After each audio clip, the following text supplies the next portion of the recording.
great. And Damoni Spearman as the P5. And cheer loud for your favorite fruit or veggie as they race for victory. And remember, they watch us fall on my face. Yeah, they thinking that's all that it takes. Yeah, they going, he's out of their race. Yeah, they counting me out, but wait, I may be down today, but tomorrow they all gonna say it's impossible. Somehow we found a way. It's harder than leader they get from around the way. It's beating the odds. Said to the mayor, I'll be number one. Let's go. Me, I'm focused to beating the drums. It's like you me up, I believe I am one before I begun. Only sure next time they're biting their tongues, holding their breath. I know I am the one to watch. All of the dots on the hits that I took to become what I am is insane.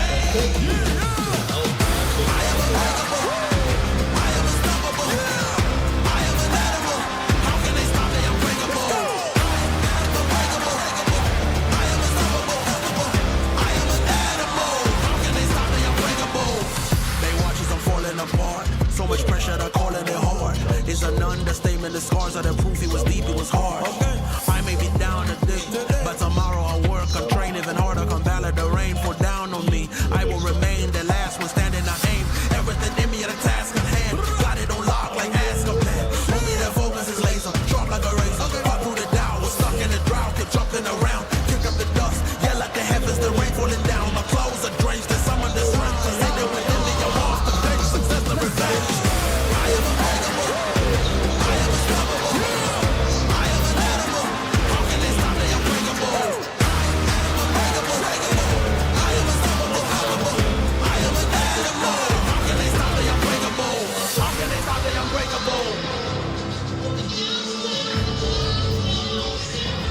This time of the year, no matter how can they stop the unbreakable? All roads lead to Akron. Let's go! How can they stop the unbreakable? Now you're not ready. Now you're not ready. How can they stop the unbreakable? Now you're not ready. Now you're not ready. You're unbreakable! I am unbreakable. I am unstoppable. How can they stop the unbreakable? I am unstoppable. I am an animal. How can they stop the unbreakable? How can they stop the unbreakable? Now you're not breaking. Now you're not breaking. How can they stop the unbreakable? Now you're not breaking. Now you're not breaking. Of Sandusky Perkins High School. Go and line up. Whoever got next, fire with us. Line up. I said whoever got next, fire with us. I ain't gonna let that slide. Think you fly home. Me and stay wheels up, it's a ride off. Ain't no shortcut, heading to the top roads. Me, I'm too smart to drop costs, and I got two fists of my problem. Nuisance, lose with anybody not me, they losing. I'm proof that even when you down, keep it moving. The movement is never gonna stop, man. I do this. Go and line them up. It's fine with us. Come and line them up. Fine with us. Go and line them up. Yeah, it's fine with us. Go and line them up. It's fine with us. Go and line up. I said go and line up. It's fine with us. I said go and line up. Whoever got next is fine with us. Line up. I said whoever got next is fine with us. Let the blood run cold and the guests know they in my world. The best of both, seen a little more. That mean the less I know. Only thing I gotta do, collect the dough. Do fire for the matches. Do the math, kid, put me in, I raise the average. Savage, 0 to 100, that's the bandwidth. Standard, my end zone dance on your casket. Can't we? Two fists, I'm a problem. Nuisance, who's with anybody not me? They losing, I'm proof that. Even when you down, keep it moving. The movement is never gonna stop, man. I do this. Go and line them up. That's fine with us. Come and line them up. Fine with us. Go and line them up. Yeah, it's fine with us. Go and line them up. It's fine with us. Go and line up. I said go and line up. It's fine with us. I said go and line up. Whoever got next is fine with us. Line up. I said whoever got next is fine with us.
head again, let me grip my lyric pen. Fire burning from my junk, smoking now I pull his us. I won't stop, so don't confront too much. A boss to be a grunt. Watch my back and also front. You drop it off, I pick it up. Pockets a mean one, heavy like machine guns. Talking like they heard about me, they ain't never seen one. You ain't really about it, I can see it through the screen, son. Taking limit lane, busters never trust they jump. Like you want it, my opponent's never on it. I ain't thinking about tomorrow, only thinking about the moment. Feel the rush from the buck jump. 20s in my loaded trunk, watch me make another hit. Yeah, I'm tripping off that funk jump. Like you want it, my opponent's never on it. I ain't thinking about tomorrow, only thinking about the moment. Feel the rush from the buck jump. 20s in my loaded trunk, watch me make another hit. Yeah, I'm tripping, yeah, I'm tripping. Yeah, I'm tripping. Yeah, I'm tripping. Watch me make another hit. Yeah, I'm tripping. Yeah, I'm tripping. Yeah, I'm tripping. Watch me make another hit. Yeah, I'm tripping. Demons in my head again, let me grip my lyric pen. Fire burning from my junk, smoking now I pull his us. I won't stop, so don't confront too much. A boss to be a grunt. Watch my back and also front. You drop it off, I pick it up. Pockets a mean one, heavy like machine guns. Talking like they heard about me, they ain't never seen one. You ain't really about it, I can see it through the screen, son. Taking limit lane, busters never trust they jump. Like you want it, my opponent's never on it. I ain't thinking about tomorrow, only thinking about the moment. Feel the rush from the buck jump. 20s in my loaded trunk, watch me make another hit. Yeah, I'm tripping off that funk jump. Like you want it, my opponent's never on it. I ain't thinking about tomorrow, only thinking about the moment. Feel the rush from the buck jump. 20s in my loaded trunk, watch me make another hit. Yeah, I'm tripping, tripping. Yeah, I'm tripping. Yeah, I'm tripping. Watch me make another hit. Yeah, I'm tripping. Yeah, I'm tripping.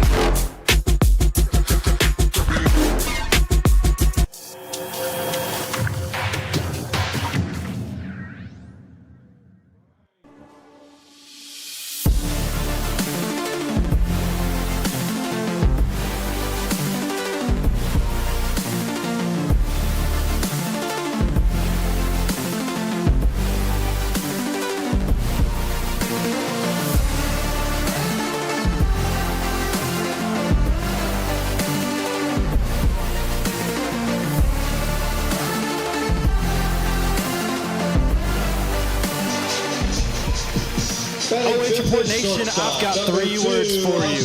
One more time. We've made it.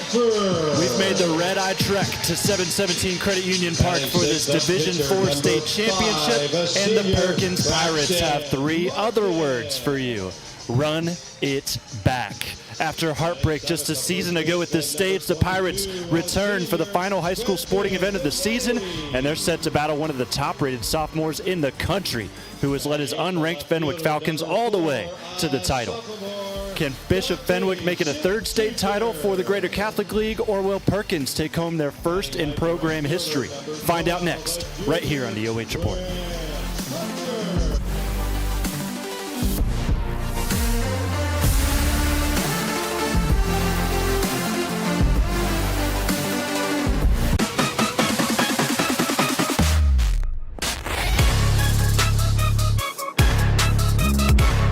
MVU Online was really the perfect fit for me. The coursework is separated into 6-week classes, and you know when everything is going to be due on day 1. I can do my schoolwork in the evenings or even just pull it up on my phone when I'm in between tasks. My degree from MVU Online not only gave me the qualifications I needed, but more importantly, the confidence I was looking for. My only regret is that I didn't look at MVU Online sooner.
It's time to go between the bases here on the OH Report. Jonathon Langdon alongside Travis Berardi here from 717 Credit Union Park.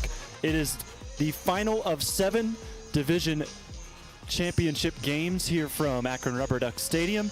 We are excited to bring you the Perkins Pirates as they're set to take the field and are taking the field as they face off against unranked Fenwick, who have made their way here under unlikely circumstances with a solid tournament run. Travis, Perkins back for a second straight year, looking to take it all this time. Yeah, they were oh so close last year. Had the bases loaded in the 7th with their best player at the plate and could not get the run across, at least the tie or take the lead.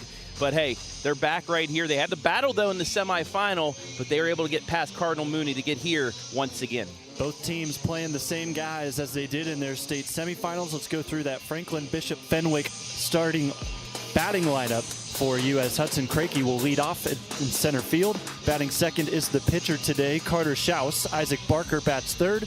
Jackson Kaufman will bat fourth in the cleanup at shortstop. Jude McCullough is the catcher, batting fifth. Batting sixth is Boyd Westerfield, playing at first base. Right fielder is batting seventh, Ty Miller. Nick Bachman is the left fielder, batting eighth. And rounding out the lineup is Connor Enderly, who wears number 14. He is the third baseman. In the field for the Perkins Pirates today, starting in the outfield left to right, Dante Ship Jr. will patrol right in front of 717 Credit Union scoreboard. Bryce Davey at center field, Grant Parker in right. Left to right in the infield at third base, Talon Walton. Sam Schweinfurt, the shortstop. Mason Suter is the designated fielder at second base. Quentin Bennett plays first. Carter Cook is behind the plate. And your pitcher today is number 5, the number 3 for this Perkins Pirates squad, Braxton Martin, as they went through both of their star pitchers in the state semi to get here. So it's up to Braxton, the senior, to lead them to victory as we are set to go from Akron, Ohio. Final state championship game. It's the only game here on this beautiful Sunday. Yeah, barring this game, we will go through a state tournament without a rain delay. Knock on wood, folks. It looks like the rain's going to hold off until later. So, hey, let's play ball. First pitch is on the outside edge. Just misses for ball one. This is Hudson Crakey. Fenwick 23-8. Won 14 of the last 16 games to make their first title appearance. That time finds the outside corner just a bit more in. Game time conditions, 74 degrees here in Akron. Mostly cloudy, sun sneaking through periodically. Next pitch. Curveball taken out to short. Schweinfurt the scoop. The throw across is met on a scoop by the first baseman, Bennett, for out number 1. Hey, always that first throw is the most nervous throw from short, but hey, you get a good first baseman that can give you the ice cream scoop, you'll be in good shape. Shout out to everyone watching here on the OH Report. Just a audio cast up to this point. We will have the full video live stream after the game, but we'll keep you up to speed. Another breaking ball taken out to third on the first pitch, and the star sophomore Carter Shouse has a single. Ate him up at third base. Hard shot down there at Walton, and unable to handle it. And the first, I think it hit off the lip of the grass infield, and just Walton unable to play it. I'll give that'd be a hit. It's very unpredictable here, especially at this park, as the first pitch to the next hitter is outside for ball 1. Isaac Barker at the plate, but most teams play on turf for the entirety of the season, but now you play on dirt here at the state championship, and that ball could go anywhere once it hits the ground. Next pitch outside. It is going to be a 2-0 count to Barker. Walton playing in on the grass now, expecting the 1-out bunt to set up the slugger for Bishop Fenwick if they can move him. But they haven't shown bunt yet. Next pitch is in for a strike. Count moves to 2-1. Shouse at first. Quick look back from Martin. He'll focus on the plate. And he gets a swing and a miss. Got him with the off speed there. 74 miles an hour. Swung through it, and we're even at 2. Barker against Fairfield Union in the semi. 1 for 3 with a run scored. Finds himself in a 2-2 count. Martin steps off. On deck is the star senior for Fenwick, Jackson Kaufman. Next pitch. Breaking ball popped up out to left.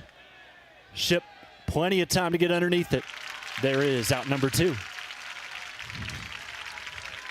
Can of corn out the left. Got good movement on that off speed.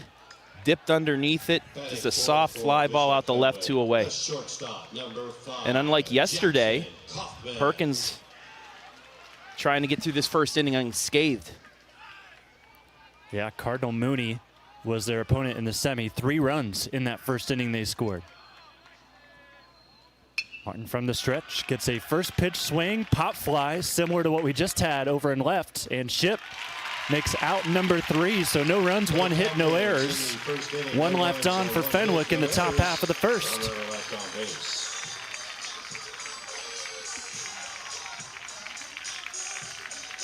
So Ship makes the catch. Let's go ahead and go between those bases as we get to know both of our teams here in the state championship game. And we will start with the visiting Fenwick Falcons, who you just saw out on the field. Of course, unranked in Division 4, but they have had quite the battle to get here. Took down number 11 Fairfield Union in the semi. We talked about that.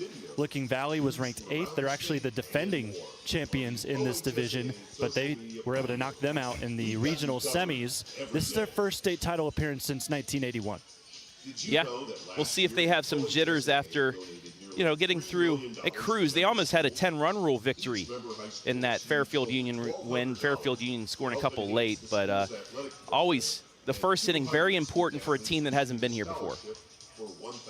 We'll go ahead and look at the player spotlight next because he's walking up to the mound as we speak. This is, of course, the 1 hit so far in the game. Carter Shouse is able to line 1 to left in the top half of the first, but now the lefty will step foot on the rubber, and the sophomore has been phenomenal this season, especially on the mound. 1.09 ERA, 90 strikeouts for him to this point. Yeah, 24 walks and only 7 earned runs. He's got to be perfect here today against a highly ranked Perkins squad that's been here before. 2 shutouts to his name this season, and also interesting to note that his record this year is 5-3. He's played some really tough opponents. Of course, Baden was one of the champions in Division 3 that they were able to win a couple days ago. 2 nights ago.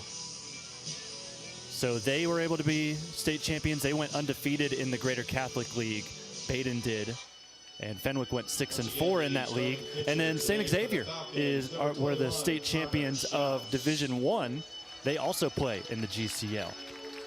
Get to keys to victory. Leadoff base runners. You saw Fenwick strike with their second hitter, but I think with no outs, that's where you're going to strike best against the Pirates. Yeah, absolutely. I mean, and any of the games we saw so far, the leadoff runner, very crucial. Most of the time they've scored or at least made it in the scoring position. So you get that leadoff runner on, it just changes the complexion of the inning. Bryce Davey, the leadoff for Perkins, takes strike 1 at the knees. 7 batters in this Perkins lineup, over 300 average. This pop-up into foul ground is caught. The third baseman, Connor Enderly, makes an extending play to record the first out for Perkins. I thought that was just going to tail away, but he just kept with it. And that's a way to start off the bottom of the first. Going to his right, not an easy play to make. Over on the third baseline and foul ground. And that is how Perkins is retired in the bottom half. Next batter swings and misses at strike 1. This is Talon Walton playing at third base. Team leader in runs and RBI. In fact, nearly everything. Yeah. When you really look at it. On base percentage, slugging. Was supposed to be the starting pitcher today, but because of that slow start defensively, he came in and shut the door against Cardinal Mooney. The 0-2. Right back up the middle. That'll drop through. So both stars in this state title game showing up early. They both got base hits. Walton records the first for the Pirates. Now let's see if he can get on the move here. Batting third for Sandusky Perkins, catcher number 15, Carter Cook. For Carter Cook, who's batting over 350 on the year. Cook in the right-handed batter's box. The lefty delivers. First pitch is high. Carter playing behind the plate today. Got Walton over at first. Not too big of a lead, but he is always a threat to go. Next pitch. Swing and a miss. 1-1. All but one in this lineup for Perkins today, double-digit RBI. And that's what made this team so good, not only yesterday, but throughout the season, is anybody can produce at any time. Next pitch to Cook. Outside, that'll stay out. 2-1. So Mooney in that state semi against Perkins put up 3 in the first. You know what Perkins did? They responded right away and put 4 up on the board. 7 runs in the first inning of that semi. Curveball here is strike 2. Yeah, they were able to answer every time Cardinal Mooney put up runs, and that was another reason why they were able to just maintain that momentum. 1 on, 1 down. The 2-2's belted into right center field. That will drop. Gets into the gap. It'll roll all the way to the wall. Rounding third, Walton's going to score easily. And Cook's going to settle into third with a slide and a triple to start the scoring. I just said any player can contribute at any time, and Carter Cook does with his 9th extra base hit of the season. 23rd RBI, and it's 1-0 Perkins. It is the 13th run scored for this Perkins squad in the state tournament. They scored 12 in the semi. That's the most of anybody in any single game so far today. And it has to be, that's got to be a state record. Could be, I'll have to look at that. First pitch swinging here. Cash Cook will see this drop in left field. It's 2-0 Perkins. And maybe seeing a little bit of that inexperience in a big game for Fenwick. You can't let Perkins get free runs. It looked playable in left field there for Nick Bachman, but it was a little bit slow to get there, and it drops about 3 feet in front of him, and now we'll have a meeting on the mound for Bishop Fenwick. I'm looking at the replay again, and he actually took a tumble, so that's why Bachman wasn't able to get to the play.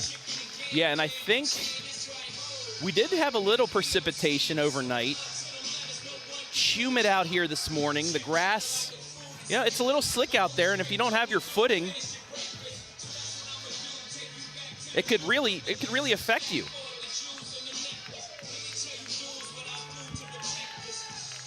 So already just 2 runs, 3 hits here in the bottom of the first with just 1 out recorded. And are they already motioning for a new pitcher? Yeah, I think they were sending him out to the bullpen, but then they said, no, we're gonna bring you in now. So a change going to be made for Fenwick. Just 1 out into this game on the bottom half, at least for Perkins at the plate. But a huge switch up here in a state championship game as we'll step aside and take a break.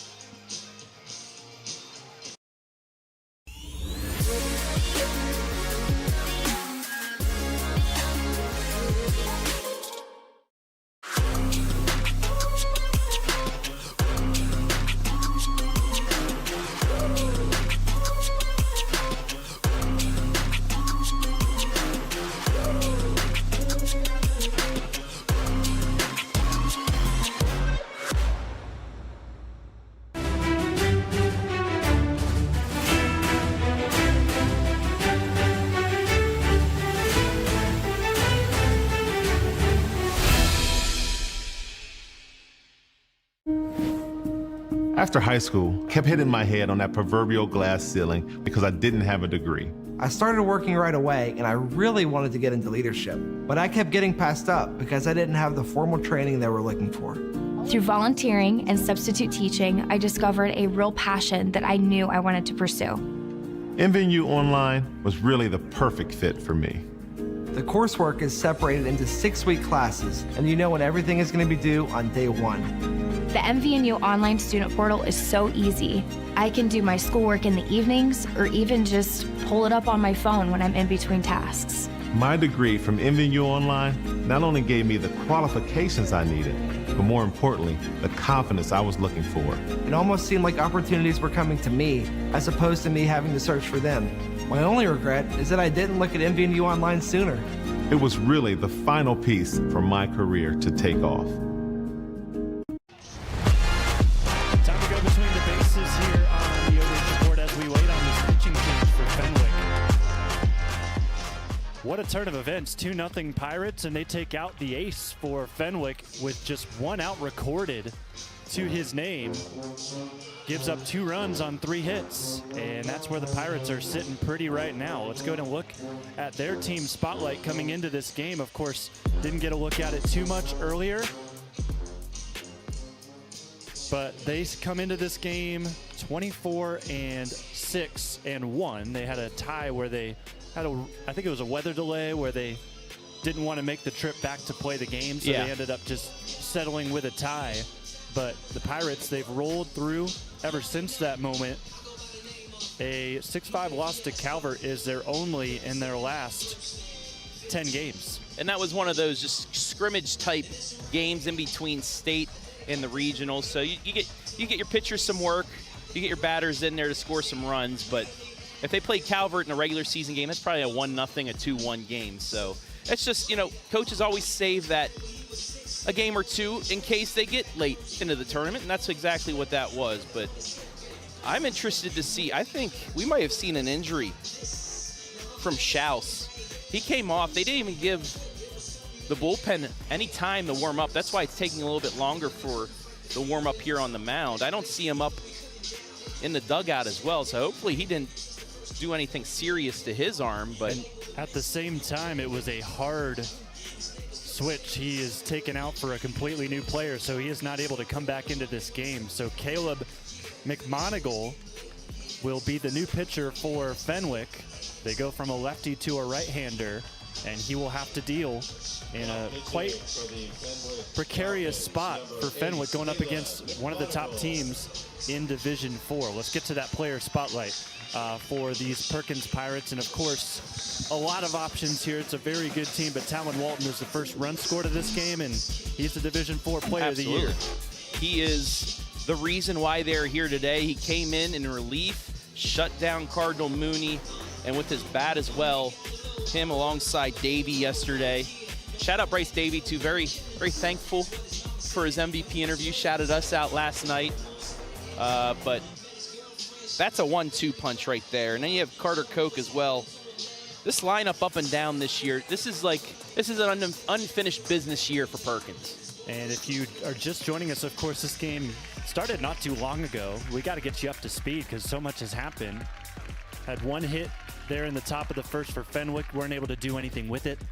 But it's been all Perkins here thus far. They were retired on their first batter with Bryce Davey, but then Talon Walton reaches on a single, and then Carter Koch sends him around on an RBI triple, and then Cash steps up and earns an RBI single to make this 2-0. And then the pitching change on what we presume to be a potential injury to Carter Shouse. I still don't see him in the dugout. Brings in a new arm. McMonigal's first pitch is outside to Sam Schweinfurth, the shortstop. 311 average for him on this season, but one of the keys for the Falcons was bullpen game. Yes. All hands on deck for them now. That's why I had the question mark on there too, because I knew that Shouse was going to be pitching, but wasn't sure if he was going to be able to go the distance, and surely didn't think it was only going to be for 1/3 of an inning. This ball gets away. Outside corner goes off the catcher's glove. Easy 90 for Cash Cook. And Perkins not done here. I mean, in any game, once you play a team in a championship game, you want to try and score as much as possible before the other team can get comfortable, especially in a first inning. Perkins not trying to stop here, and as you saw in the keys to victory, they're going to try and stay hot here in this first inning and run up the score. Count moves to 2-1. Next pitch to Sam is low. And one of the keys for Perkins that I don't think we had on there for keys to victory It was a quote from Walton after their state semi. They got so many, what he called free 90s. Yes. From Cardinal Mooney. Yeah. Pass balls, walks, hit by pitch. This pitch is low and outside. It's ball 4. And there is a free 90. First and second, 1 out. Already 2 runs for Perkins here in this first. And this will now bring up the pitcher, Braxton Martin. Now batting the pitcher, number 5. 284 average for him. 16 RBI, 19 runs scored. First pitch strike. 1 out, 2 on. Pirates, plenty of work still to do. McMonagle, the next pitch. In there, strike 2. That's a big pitch. Got to get things corrected around after the pitching change. You get a strikeout here, it'll calm your pitcher down. Quickly ahead, 0-2 on Martin. Cash Cook at second. This one grounded into the 6 hole. Long way to go for the shortstop. Kaufman, the throw off balance is safe. It was close. Just got to step in there. Martin an infield single. And that'll load him up. That's a very impressive play, however, from Kaufman just to make it close. But the bases are loaded, ducks are on the pond, whatever phrase you want to call it. And Quentin Bennett, the first baseman, will be the one to try and drive them all in. He has 3 extra base hits on the year. Would love to get 4 here to break this open. First pitch to him is in for a strike. So Cash Cook at third, Schweinfurth at second, Martin now at first. McMonagle in quite the predicament. Next pitch, swing and a miss. Count moves to 0-2. McMonagle, 32 1/3 pitch so far this year, 3.03 ERA. Next pitch with the infield in. In there, strike 3. Beautifully placed. Caleb records his 58th strikeout of the year. And a huge second out. If he can get out of this jam without any more damage done, that's going to do a lot for this Bishop Fenwick squad going into the second. Caught him on the lower part of the zone for his first K. Bennett retired. And Ship takes an early strike 1. The left fielder had 2 putouts in the top half of the first. He's found that outside zone, and he's starting to pinpoint it. Bases loaded, 2 outs. This one fouled away behind the Fenwick fans on the first base side. Oh, the OHSAA folk unable to grab that one. Come on, Street, you got to catch that. 0-2 count with 2 outs. Lowe gets out of the catcher's glove, keeps it in front of him though. McCullough catching behind the plate for Fenwick. Count moves to 1-2. Dante Ship looking for a big swing right here. Low and outside is the pitch. Count moves to 2-2. That's a patient take right there. Most of the time you're going to get somebody to chase. That is a great take. Pitch 16 from McMonagle. Another one fouled off. He's late to the fastball. It's just defensive mode now for him. Just keep fouling off pitches that you're not expecting, and if one gets dead red, rip it. Bases juice, next pitch. Breaking ball, stays up. Just high. It's hard to get a curveball down enough to clip the top of the zone. Certainly didn't do it there. 3-2, bases loaded. Big pitch on the way in a 2-0 game in the bottom of the first. The pitch to Ship. Fouls it off, keeps it going. Just off the end of the bat, was able to get a piece.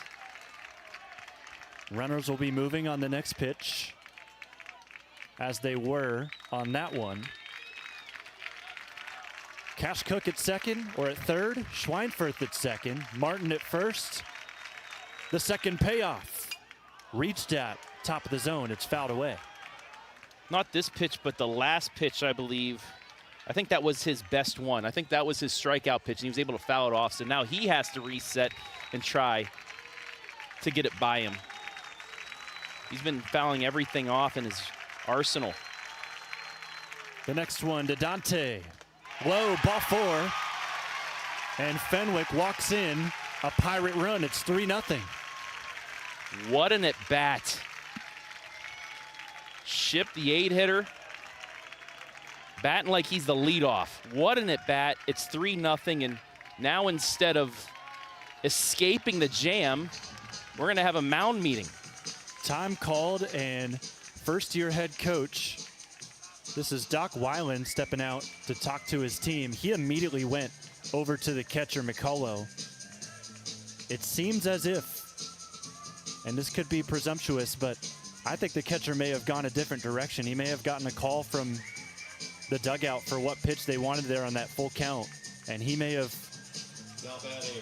called something different, and he paid for it as they score a 3rd run here, Perkins. Yeah, it was a fastball low. He bounced it in there. I'm guessing they were trying to go with the strikeout pitch, that curveball once again. 9 hitters up for Perkins, who takes one upstairs for ball 1. Grant Parker playing in right field today.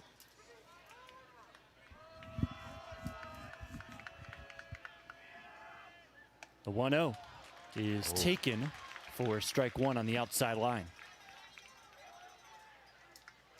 3-0 Perkins. 4 hits here in this bottom of the first. 2 out, bases loaded, the 1-1. Fouled away. Count moves to 1-2. Yeah, Doc going out there, that was, I think he was stressing how pivotal that at-bat was for his squad. Now you have to reset. You have to try and get this batter. You've given up a run. It's 3-0. You have to just reset. Next pitch to Parker. Swung on line, center field. This one will be caught on a slide. The center fielder, Hudson Crakey, makes the play, limits the damage to just 3 here in the first, but the Pirates still stacking up. Cannons are loaded here early as they hold the lead heading into the second.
And welcome back to 717 Credit Union Park. Jonathon Langdon alongside Travis Berardi, Adam Thompson, your producer here for this final state championship game of the weekend and the final high school sporting event of the year.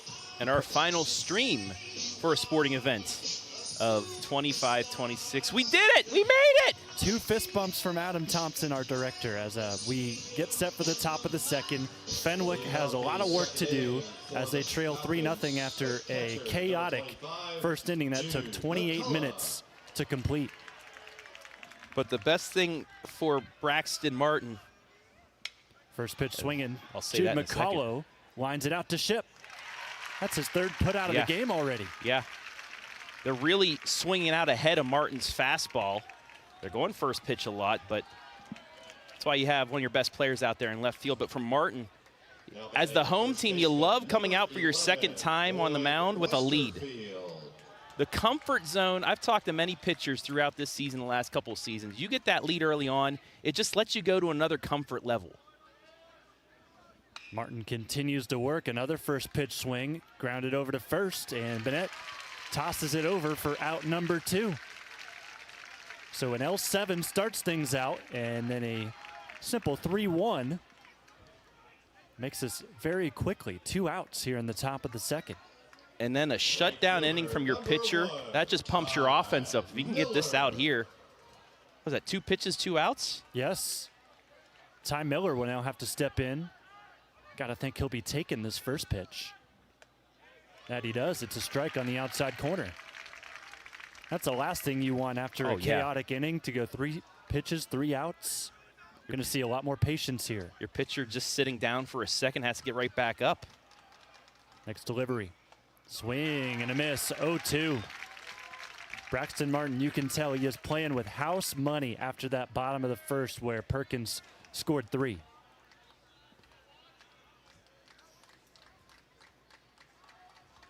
And a quick inning defensively, too. The offense starting to get going. They're hot. You don't want to have a long inning on defense to cool them down. Next pitch is low in the dirt. Good scoop by Carter Cook. So if Martin can get this batter out, a 1-2-3 quick inning, that's just everything for the offense to get back up there with their top of the order coming up. Next delivery. Breaking ball just fouled away. He was underneath it. Counts 1-2 still. On deck is the left fielder, Nick Bachman. That'll be the 8 hitter for these Fenwick Falcons, who are looking for something. Swing and a miss. They're not going to get it. Another strikeout. Wow. Braxton Martin taking control of this game as a 30-minute inning turns into a 3-minute top of the second, and the Pirates are headed back to the bats when we come back.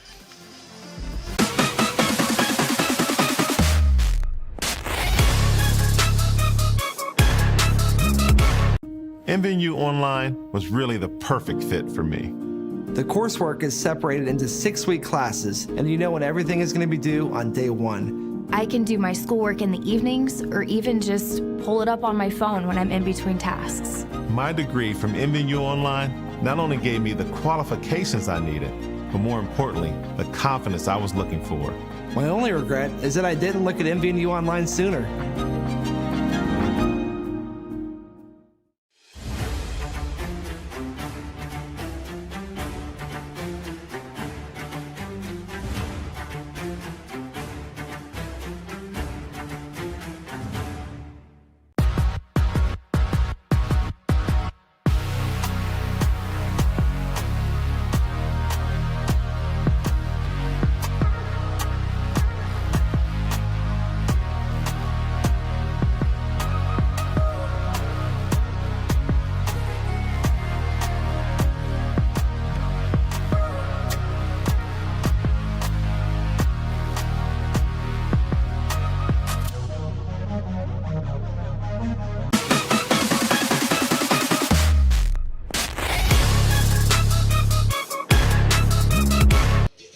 Quack.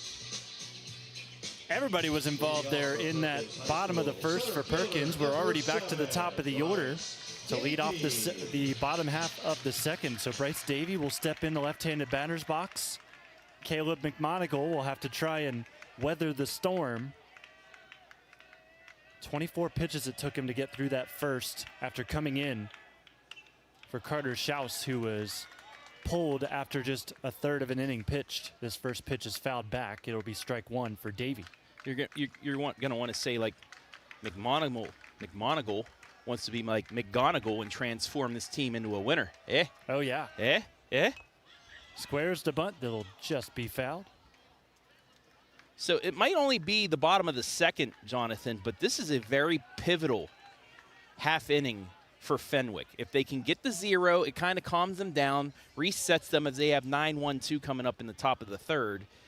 But if Perkins can continue scoring, that might be the dagger early on. Absolutely. Taking some time here. Davey was sprinting towards first after that bunt, so he's got to walk his way back. He's in the box now, ready to go. 0-2 count. McMonigal will work from the stretch all game long. Here's the delivery. Fastball, lower part of the zone. It's in. Second strikeout for McMonigle of the game. Yeah, he was starting to pinpoint that part of the zone in the last half inning, and he's just sticking with the bread and butter right there. It's a big first out against the leadoff hitter. But now you got Talon up. Talon Walton singled in the first, came around to score the first run of the game for the Pirates. First pitch to him. Thought about swinging at it. It curved into the dirt. So Talon will go ahead. Pirates back in the title game for the second straight season. They lost to Lake Catholic last time out about a year ago to this point. As that one misses high, count moves to 2-0. They lost that game 2-3. It was a close barn burner. Just ran out of gas offensively towards the later innings. And a swing and a miss here will put Walton into a 2-1 count. That state championship runner-up trophy.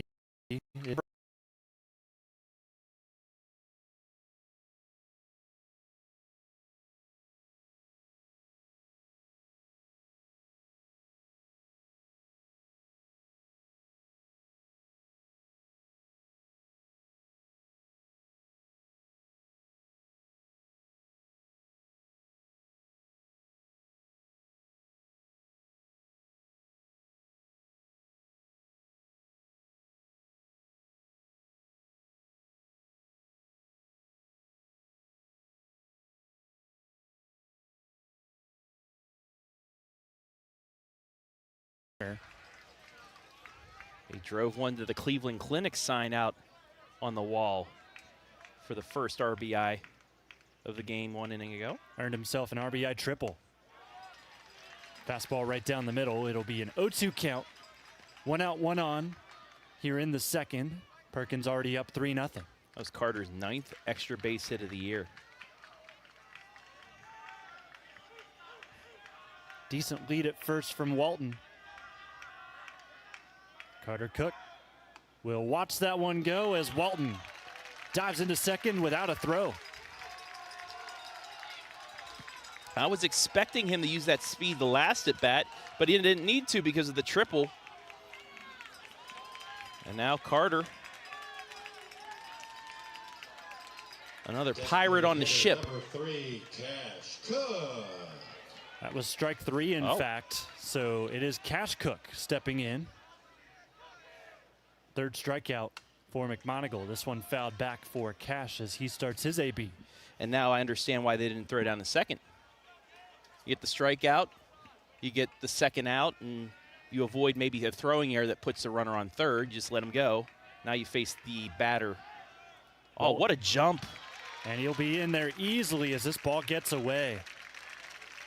Even rounded and threatened to potentially go home, but good job by McCullough to get to the baseball in time. Well, Walton was halfway pretty much before the pitch was even thrown as I look back at that replay. Next pitch from McMonigle. In the dirt, this will get away as well. Free 90s for Walton. It is 4-0 Perkins. Speed kills. That's all Talon Walton. That's all the D4 Player of the Year in the district. Creating another run, and it's 4-0. And another dagger-like run for Perkins, as it looked like Fenwick was going to get out with nothing, but errors on their side forced the run in. Getting a bit wild from McMonigle. It's a 3-1 count now. But Walton steals second, steals third, and reaches home plate via a wild pitch, the 3-1. Outside, ball 4. Another base runner for the Pirates. Cash Cook will make the free 90 walk.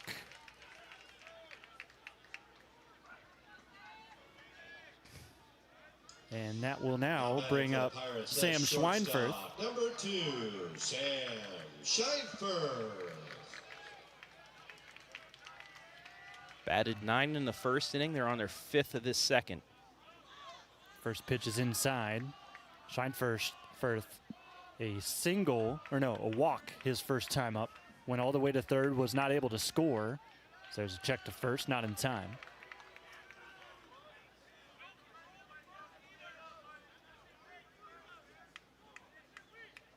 From the stretch. Next delivery nearly gets away, and in fact it does get it away enough for Cook to take over second. It went out of the glove of McCullough, went about 5 feet to his left. Cash read it the entire way and ends up on second base. Yeah, at first he froze as the ball kind of glanced off the glove, but then he saw it rolling away and he took off. Next pitch is high. 3-0 count. A nightmare start for Fenwick. 4 runs in the first 2 innings, and in the fashion they have come. Just dagger after dagger after dagger. Next pitch, right down the middle, taking all the way. Yep. There's Sam. That's his 43rd pitch already in an inning and a third. McMonagle's next pitch. High and inside, it's ball 4 again. So Schweinfurth, his second walk of the game. And on the game, it's the 4th for McMonagle. Now batting the pitcher, number 5, Braxton Martin. This will bring up Braxton Martin. Martin singled his first time up. So he watches this one go across the plate, tries to take a knack at it. Misses on it, 0-1 count, 2 outs, 2 on.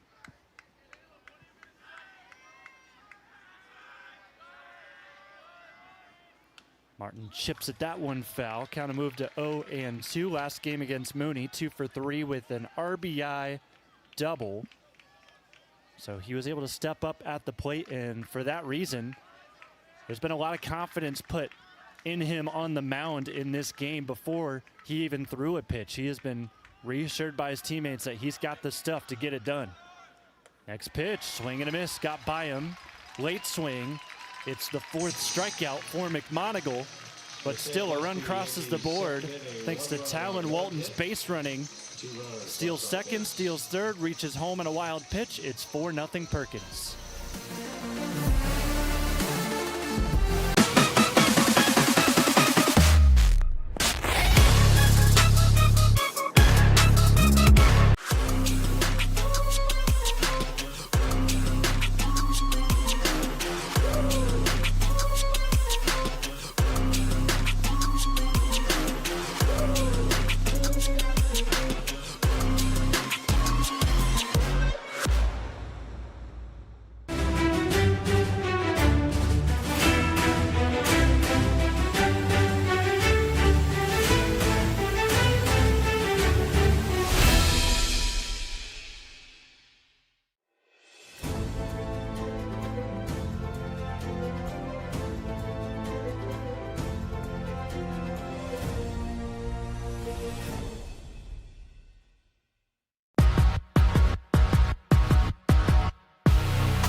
We've reached the 3rd inning here from 717 Credit Union Park as Fenwick is at the plate and they take strike 1 to start out the inning.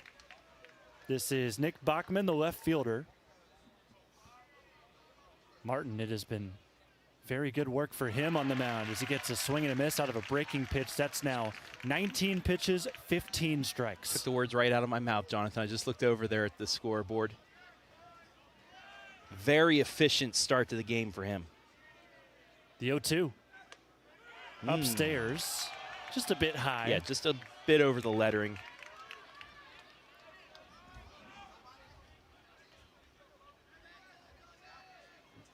Patience from Martin on the mound. Next pitch. Curveball again, just fouled off. There was a chance there for Carter to potentially make the catch behind the plate. Just tapped off his mitt.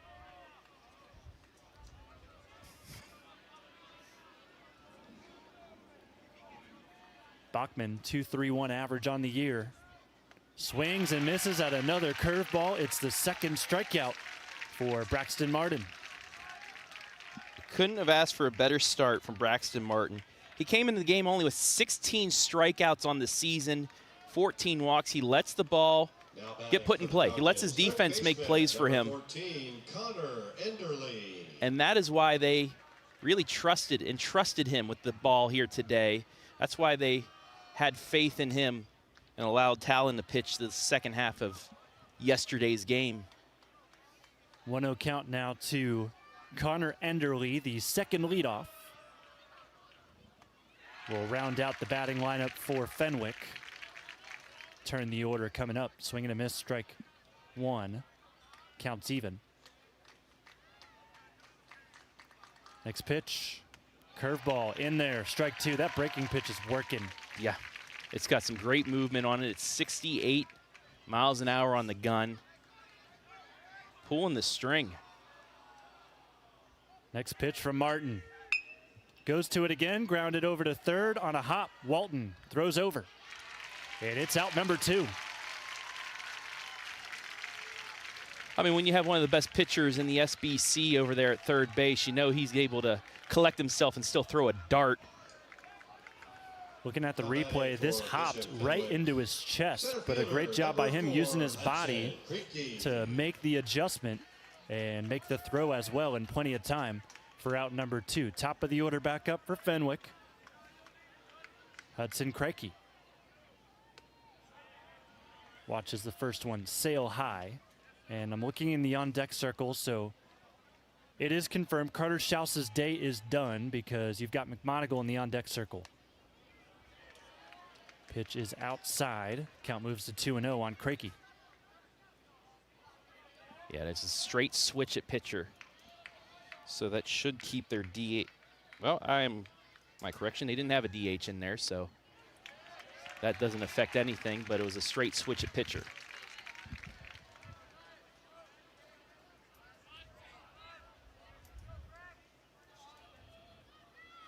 The 2-1. Fastball taken into the four-hole.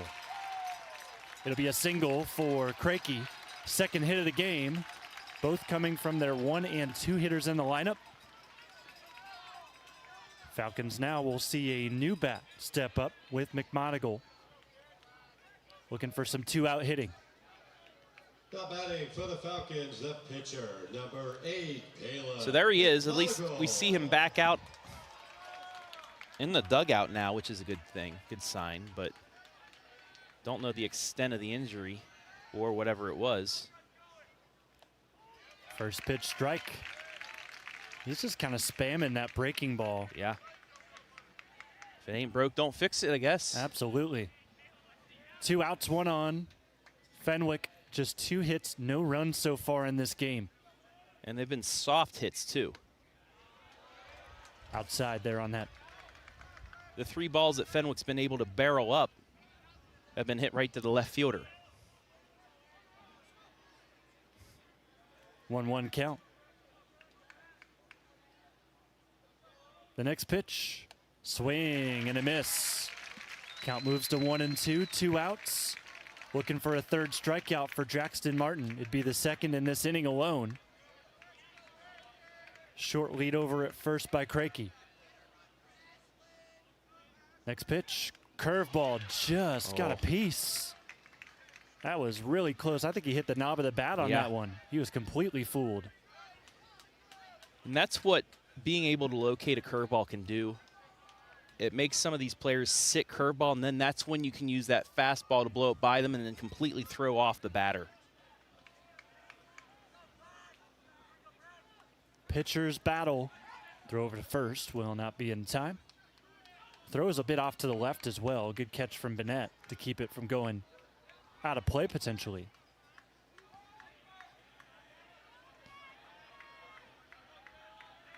Counts 1-2. The pitch to McMonigle. Breaking ball taken. Left field line. That'll drop. And a misplay in left is going to score Fenwick's first run of the game on his high horse. Crossing home is Crakey. It's 4-1. So it's an RBI double out of the de facto pinch hitter, McMonigle. Maybe the spark that Fenwick needed. Behind in the count, 2 outs. After a soft ground ball, got the base runner on, and then the liner down the line and a little bit of a break as well to get them on the board. And we'll see if that changes things here. First pitch swing and pop up to the infield. Martin wants to play it, and he will. Made it a little bit more entertaining than it probably should have been as he falls back flat on his back after making the catch for out number 3. And if he would have dropped that, it would have been Fenwick's second run, but he keeps away from it. It's 4-1. We'll head to the bottom of the 3rd next.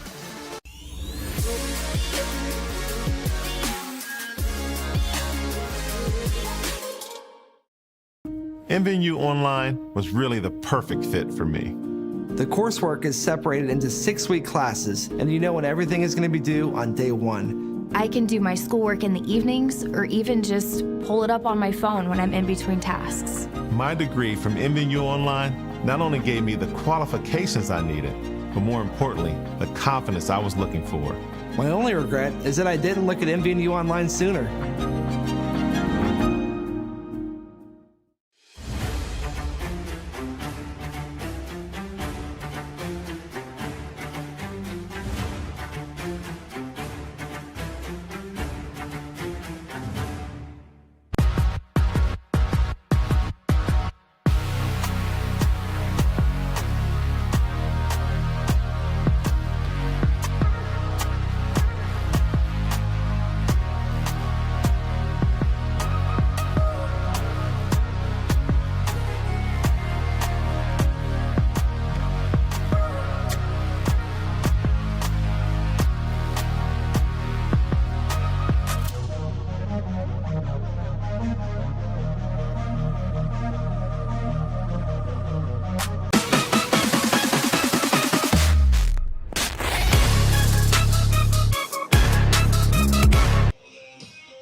Bottom 3 here from the Division IV state championship game. Pirates in control, but Fenwick eats into the deficit. It is now 4-1 thanks to an RBI double down the left field line from the pinch hitter or substitution for the injured Carter Shouse. Caleb McMonigle is able to get Fenwick on the board. Yeah, this is just, for Fenwick now, you got to win the inning. Put up a 0 here, get back to the plate. You're able to scrap out a run there, but you can't let Perkins get that momentum right back For Perkins High School, first baseman, and get the run back. Benetti. You see, he just sat on that curveball that was working so far and got the double. Quentin Benetti takes high and outside for ball 1. He struck out looking his first time up. 87-mile-an-hour fastball there from McMonigle. Next pitch.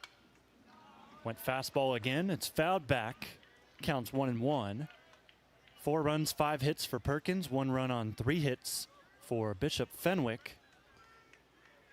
Benetti 0 for 3 with a walk in the state semifinal game as he calls time here. Big contrast between these two pitchers. McMonigle throwing in the 80s while Martin going from 65 to 76. Pitch misses low and outside. Count will move to 2-1. 7-8-9 here in the lineup for the 3rd.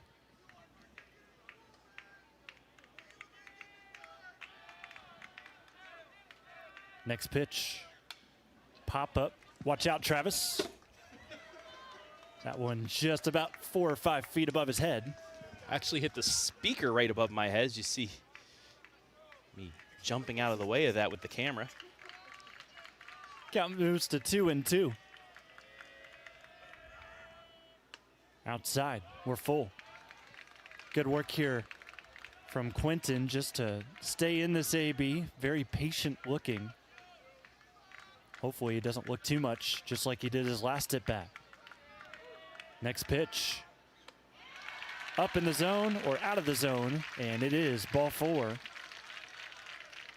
So what is a that? leadoff base runner for these Perkins Pirates. Another free 90.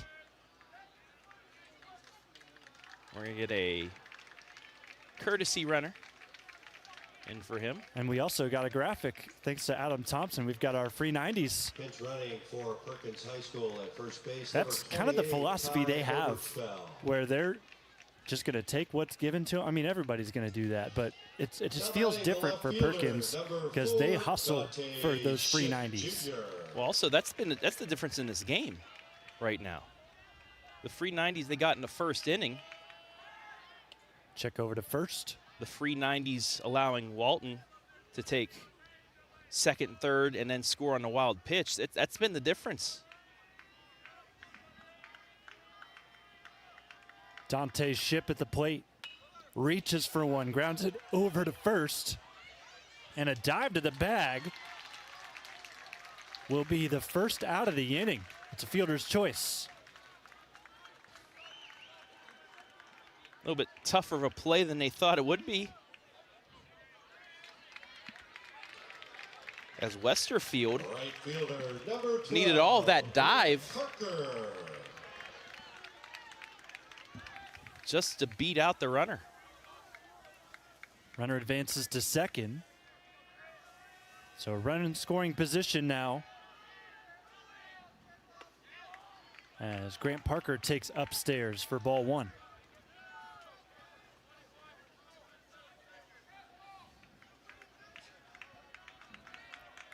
Count moves to 1-0. 1 out, 1 on. See if he went.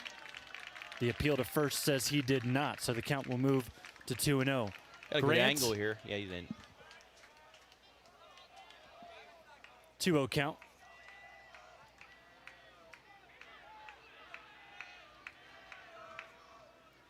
Fastball upstairs. That misses as well, so it'll be a 3-0 here to Grant Parker. His senior brother Blake was second team all-conference. Hurt his hamstring recently, so he is done for the season. 3-0 is in there. It's pretty similar to the pitch that he just saw previously. Just a little bit more further out.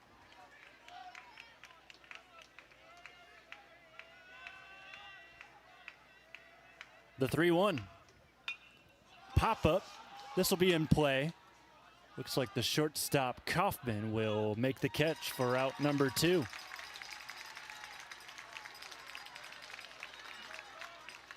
So 2 out. That runner will stay at second. And the top of the order returns. Bryce Davey is 0 for 2. Now batting for the Pirates, center fielder, number 7, Bryce Davey.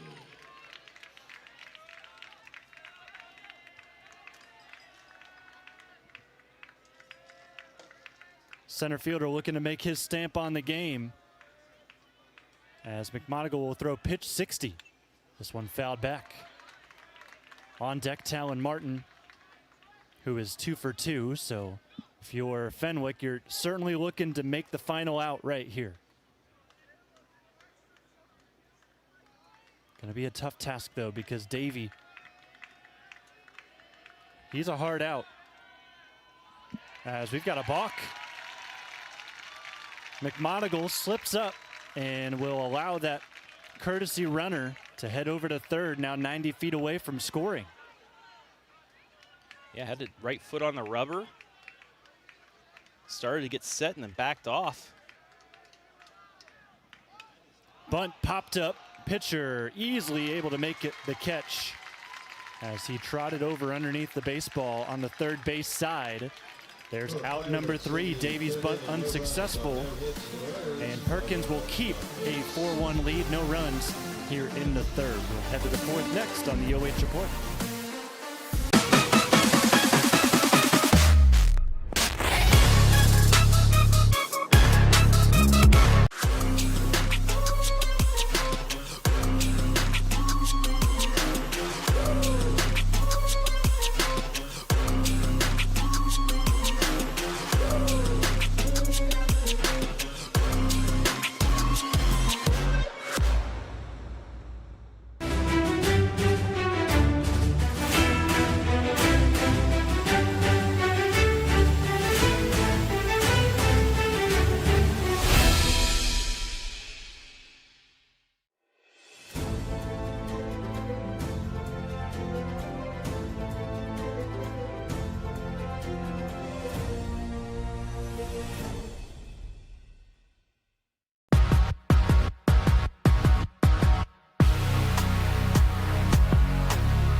Falcons return to the plate here for the start of the fourth on the OH Report. This is your live and free audio cast. Video coverage of this game will go live at the conclusion of this contest. Perkins leads at 4-1. They are 4 innings away potentially from their first ever state championship. They did the grunt of their work in the first inning, batting around once. Scoring 3, taking out the ace for Fenwick. Both on their offensive productivity, but also an apparent injury as Carter Shouse, one of the top players, not just in the state of Ohio, but in the country, was forced out of this game in the first inning. And because of that, and of course the hustle and the effort out of the Pirates up to this point, they're playing with house money. Jackson Kaufman will lead things off for Fenwick here in the top of the fourth. As he swings at the first pitch, it's fouled down the third base line. Just got to chip away now. If you're Fenwick, you won the third inning 1-0. You have 4 more at bats to try and get those 3 runs. Just get settled in. We've seen so many times this weekend alone, Jonathan, and last weekend, a team scoring early and able to hold on to that. But it's the best teams that don't let that hurt them and come back and win it.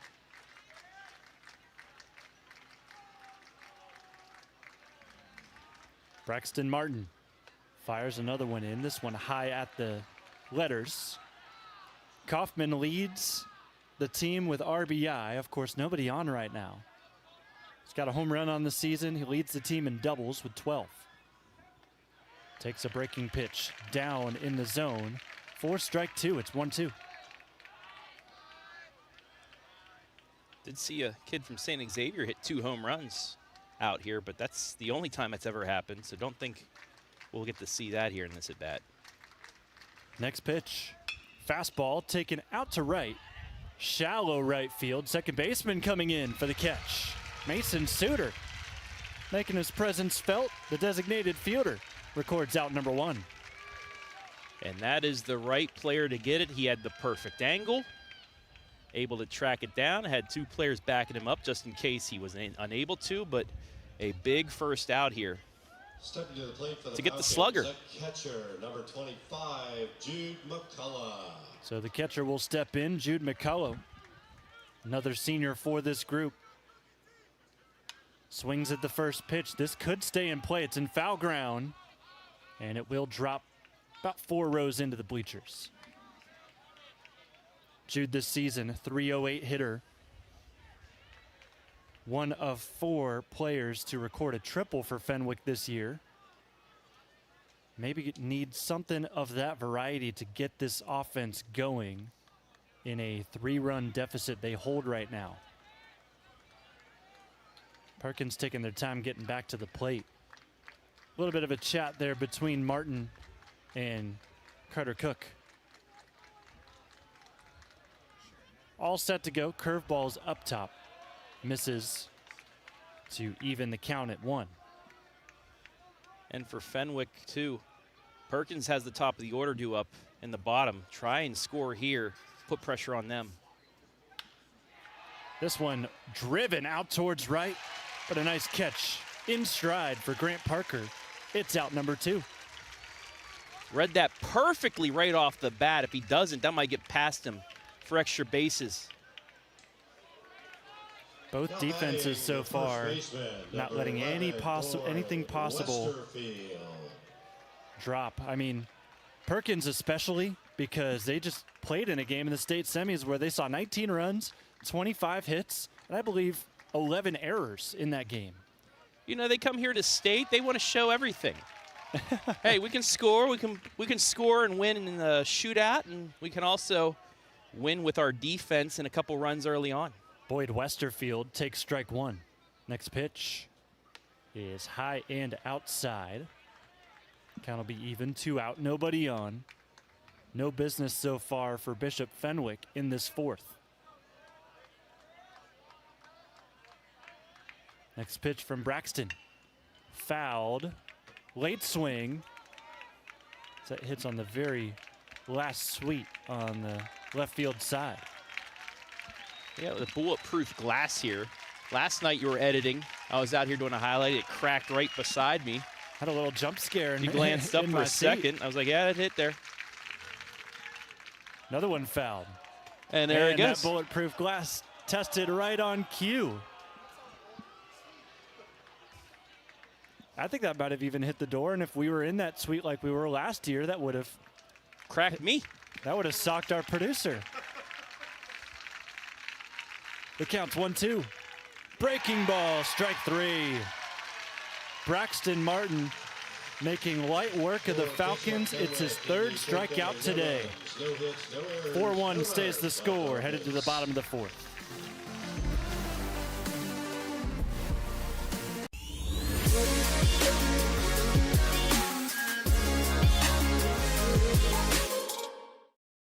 MVU Online was really the perfect fit for me. The coursework is separated into 6-week classes, and you know when everything is going to be due on day 1. I can do my schoolwork in the evenings or even just pull it up on my phone when I'm in between tasks. My degree from MVU Online not only gave me the qualifications I needed, but more importantly, the confidence I was looking for. My only regret is that I didn't look at MVU Online sooner.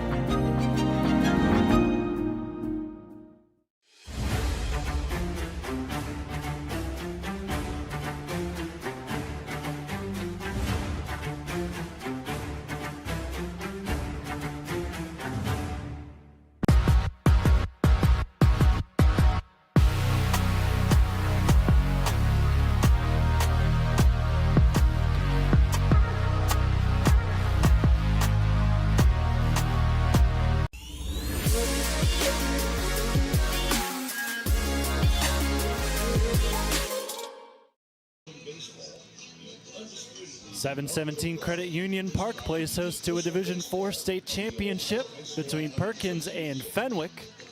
And the Perkins Pirates hold the 4-1 lead heading into the halfway mark of this game, bottom of the 4th. Talon Walton will lead things off for the Pirates, the Division IV Player of the Year. Want to shout out all of our schools that played and competed this weekend at these state tournaments. We had 4 this year. Yes, we did. The Northmore Golden Knights fell just short in a state semifinal, but still a phenomenal season for them. Just 6 losses on their campaign. As the first pitch here to Walton is swung on, taken out towards third. On a one-hop, Enderly scoops. The throw is low and cannot be picked up by Westerfield. That'll go down as an E5, and Walton's aboard. Technically, I guess you could call that a free 90. Speed kills. His speed forced the errant throw. Number 15, Carter. But now he's on base, has 2 stolen bases in his last time on. We'll see if he does that again here. First pitch, swinging again. The Pirates will toss into a 6-4-3, or no. Another failed pick attempt there at first. It will be a fielder's choice. Walton out at second on the toss from Kaufman, but Barker's throw also low, and Perkins will still have a runner at first. The important thing for Fenwick, though, is they were able to get that lead runner and erase the speed as well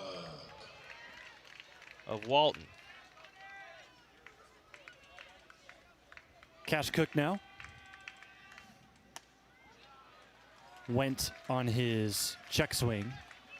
Count moved to 0-1, but again, shout out Northmore Golden Knights in Division 6 state semifinalists. Waynedale Golden Bears are your Division 5 state champions. Dynasty. Another check to first and another low throw. They are really making Westerfield work at first base. But also in D7, Calvert, they had their season end a little bit earlier than they were expecting in the state semis to Delphus St. John's, who ended up winning the Division 7 state title. This ball gets away, and Carter Cook has a free 90. Where did I hear that before? Tough end of the season for Calvert. Dug themselves a bit of an early hole. Tried coming back against St. John's, but eventually falling there. But you saw the 2 teams we had lose in the semifinal lost to the eventual state champs. Then Waynedale, the dynasty winning, and Perkins right here with the lead. So our team's doing pretty darn good here this weekend. Absolutely. 1-1 count. Pitch from McMonigal is swung on and missed. It's 1-2.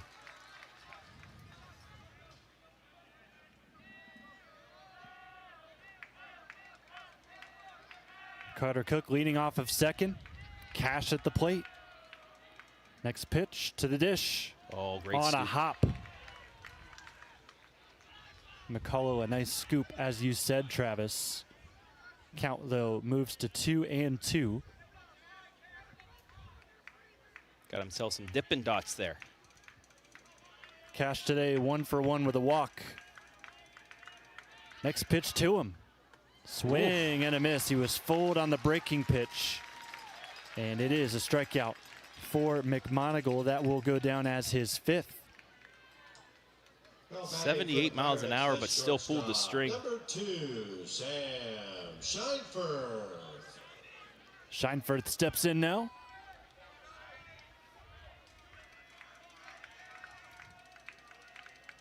Scheinfurth has walked both appearances. Nice jump over at second. The throw down still gets him. McCullough able to get Carter Cook, who is caught stealing from second to third, and there's the Cardinals center baseball. The final out recorded at third base, and that will end this 4th inning. We'll step aside, take a break, and come back.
Well, not many schools can brag that their backdrop on the scoreboard is a 4K video of Cedar Point. Yes. But Sandusky Perkins can do that. Yes, they can. As we head into the 5th, they're in the field.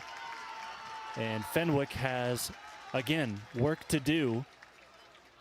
They were able to put a run on the board in the 3rd, but since then they have been held silent as Braxton Martin throws a first pitch strike to Ty Miller, who is 0 for 1 with a strikeout.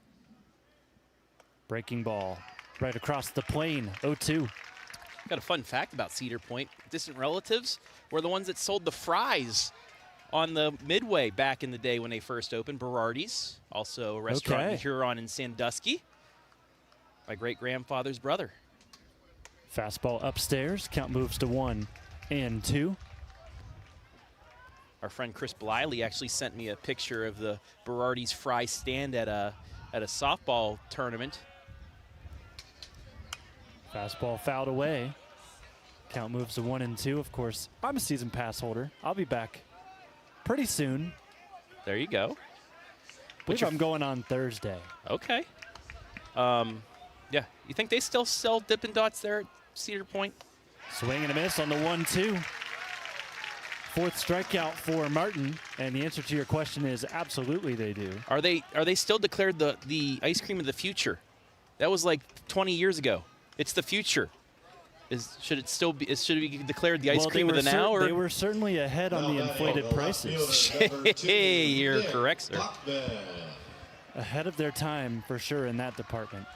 Like the OH report. Nick Bachman. We don't charge. No, but we're ahead of our time. Nick Bachman at the plate. First pitch is outside for ball 1. Bachman 0 for 1 also struck out his first time up. Looking to not become a strikeout victim for a second time. Count moves to 2-0 on a low and outside fastball.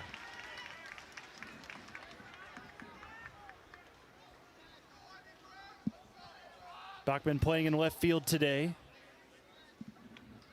11 RBIs on the season. 2.26 average. Next pitch. In there. Gets back in the count, 2-1. Had a couple of scoring issues earlier. With that bottom half of the fourth, they changed. We'll get to that in a second. Fastball here.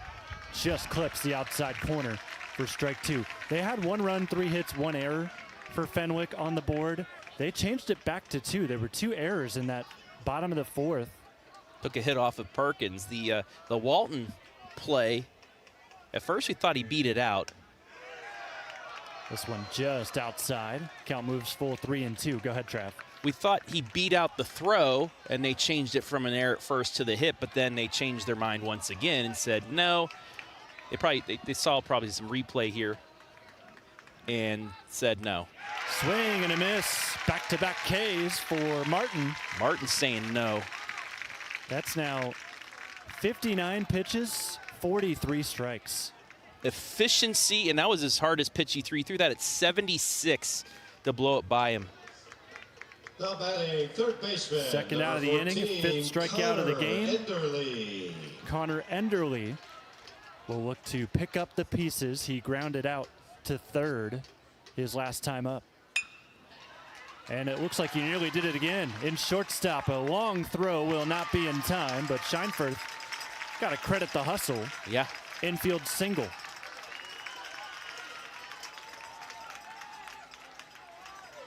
Got it past Walton. That was the only player that had a chance of getting it.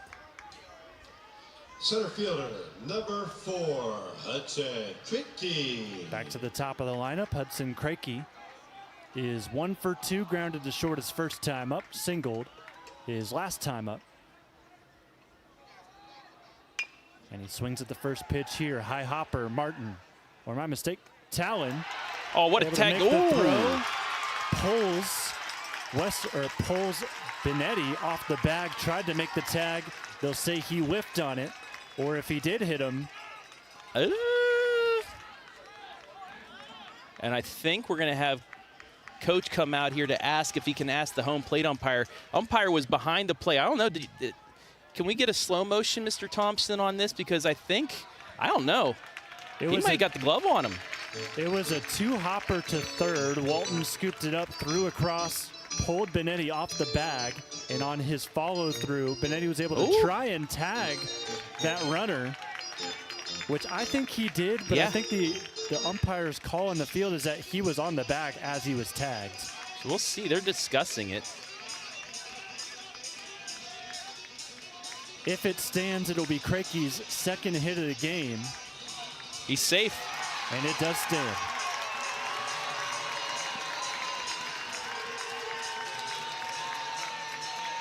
Well, you will get to make that decision for yourself after the game as you watch our restream. That's a close play. Now batting for the Falcons, the pitcher, number 8, Talon. Well, really for the first time today, Jonathan, Martin in a high leverage situation. Bang, bang play. I just watched the replay again. Keep my opinions to myself. But call stands on the field. First and second, 2 out.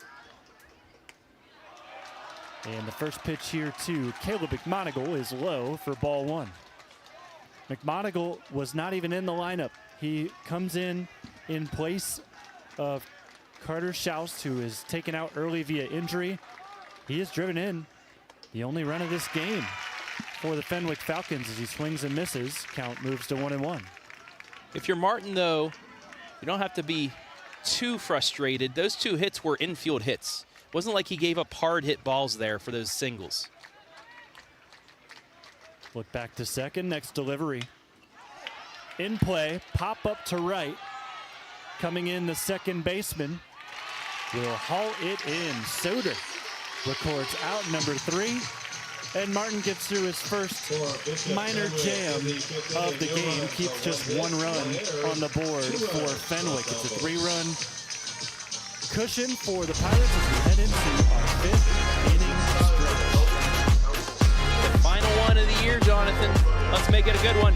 Absolutely. Jonathon Langdon alongside Travis Berardi. Beautiful day. Gorgeous Beautiful day. weekend. And it will be gorgeous all the way up until about 3 o'clock when some big rain takes over the city of Akron, but we will be long gone by then. Let's go ahead and take a look at your scorecard and at least your line score as we sit right now. 1 run, 4 hits, 2 errors for Fenwick. 4 runs, 5 hits, 1 error for Perkins. And here's how it all went down. Fenwick shut out there in the first inning, much like the second.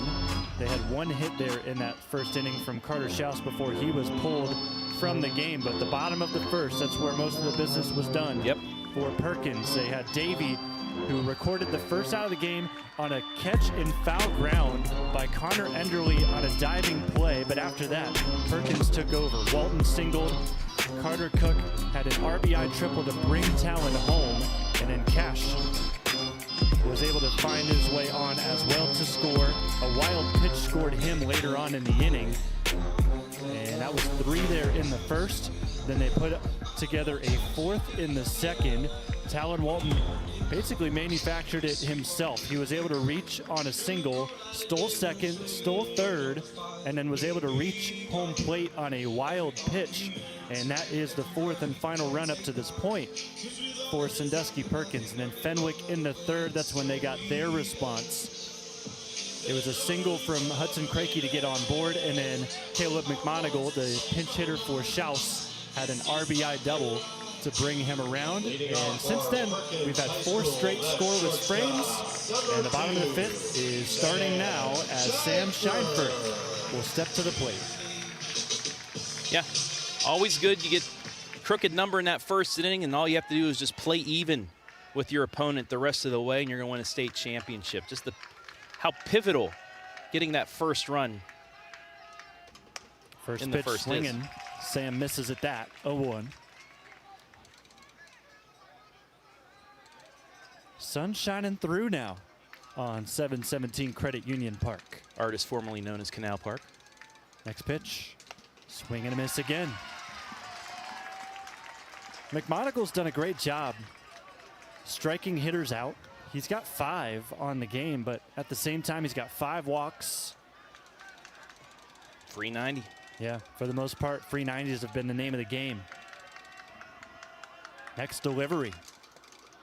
That was a 12-6 that ends up in the dirt. And honest, oh, sorry, Jonathan, go ahead. Well, just his release point just makes it so tough to kind of pinpoint. Scheinfurt wanted nothing to do with that curveball. The 1-2 is low. Go back to that first inning when he came in. The miscommunication on that 3-2 pitch, walked in the 3rd run, and he gives up the 4th. You don't have that 3rd run doesn't score. He really has his team in this. Liner will drop in left for Scheinfurt, his first hit of the game in his first official at-bat after walking twice to start out this one. On-base machine. His on-base percentage 100 points higher than his average, and he's showing it here today. Now batting the pitcher, number 5, Braxton Martin.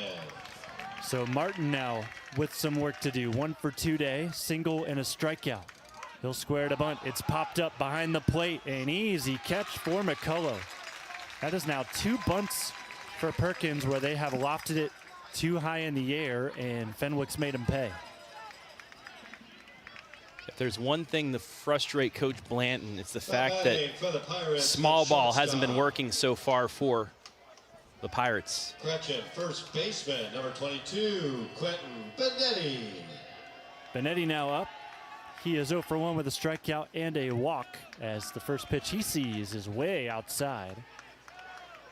1 out, 1 on here in the bottom of the 5th. They have not crossed home since the bottom of the 2nd with Talon Walton.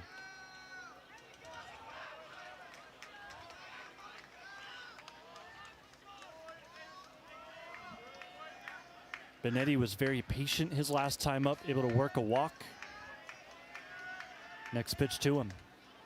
Takes again, that time clips the outside corner.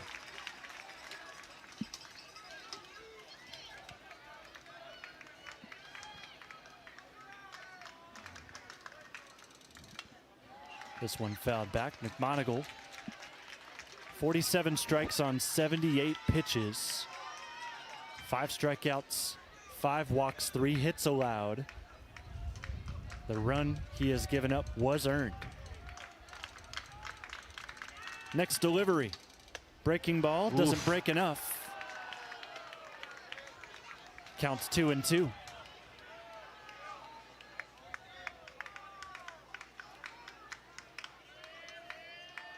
Fenwick looking to keep this close.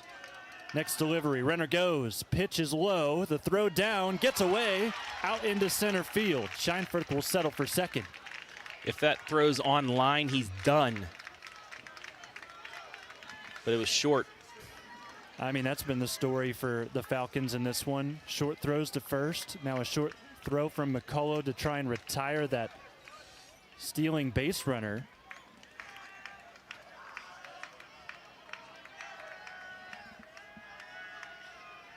The 3-2. Benetti takes it out to right. This will stay in play. And Scheinfurth will stay put at second as the catch is made by Miller for out number 2.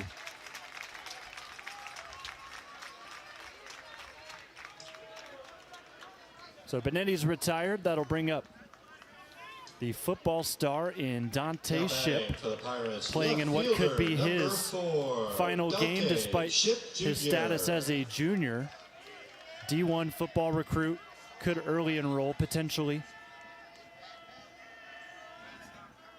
So this has the potential to be his final spring season as he fouls that one back.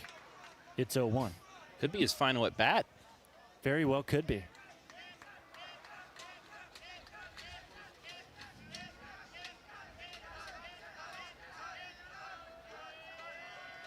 Stepping off the rubber is McMonigle.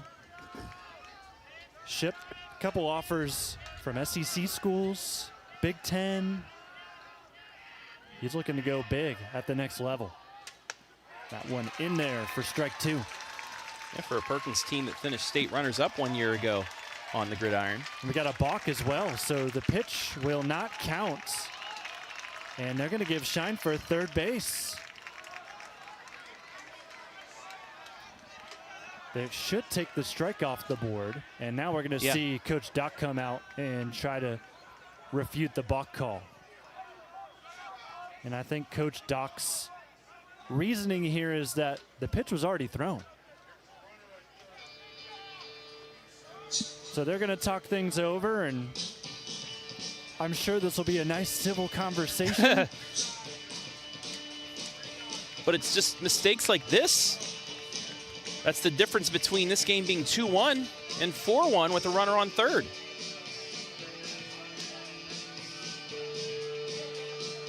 Very quick talk for Coach Doc. So it was decently civilized.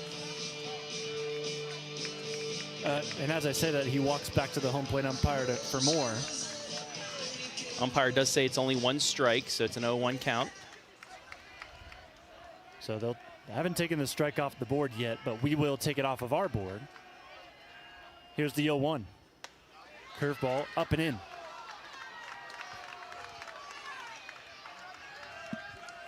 So the count's even 1-1. Runner at third now, Scheinfurth, 90 feet away from scoring. It'd be their first run since the second. Ship, hard contact, it's fair down the right field line. Perkins make it 5-1. Ship rounding first. It's a stand-up double for the Pirates. Ooh, go kung fu. I mean, he placed that perfectly down this right field line. And for all we know, that ball could have gone to the shadow realm. That's our dead spot here from this sweep. But somehow it seems Ty Miller was able to find it, throw it back into second to hold Dante to just a double. First pitch to the new hitter is high. Grant Parker is 0 for 2. 7th hit of the game for Perkins. Brings in their 5th run. And another run scored with 2 out. Absolutely. All-around performance from Perkins in this state tournament. This pitch popped up, foul ground. Westerfield with plenty of room to make out number 3, but Dante Ship's double plates shine first. It's 5-1. Pirates 2 innings away from their first ever state championship.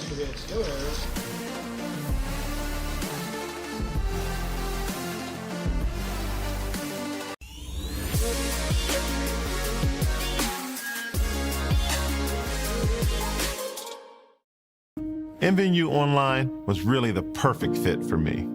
The coursework is separated into 6-week classes, and you know when everything is going to be due on day 1. I can do my schoolwork in the evenings or even just pull it up on my phone when I'm in between tasks. My degree from MVU Online not only gave me the qualifications I needed, but more importantly, the confidence I was looking for. My only regret is that I didn't look at MVU Online sooner.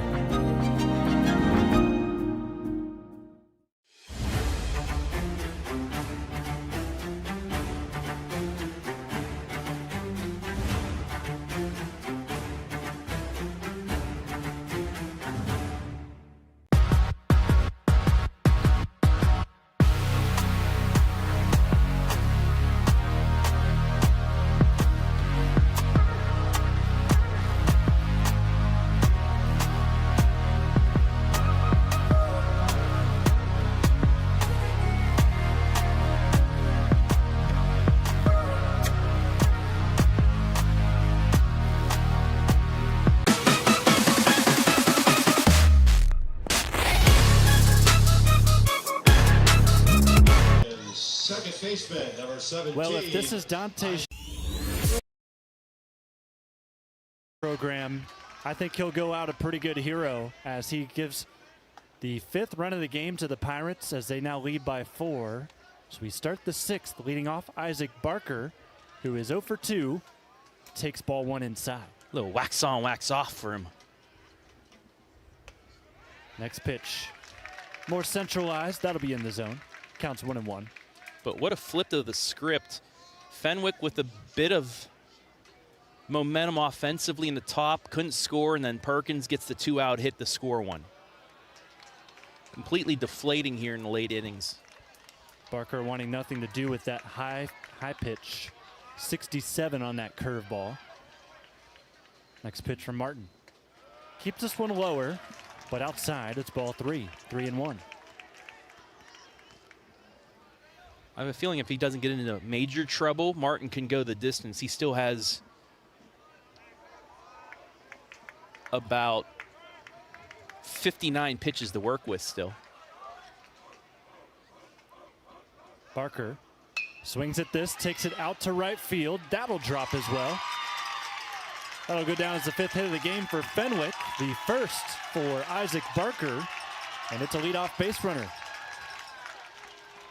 Is that the first of the day for Fenwick?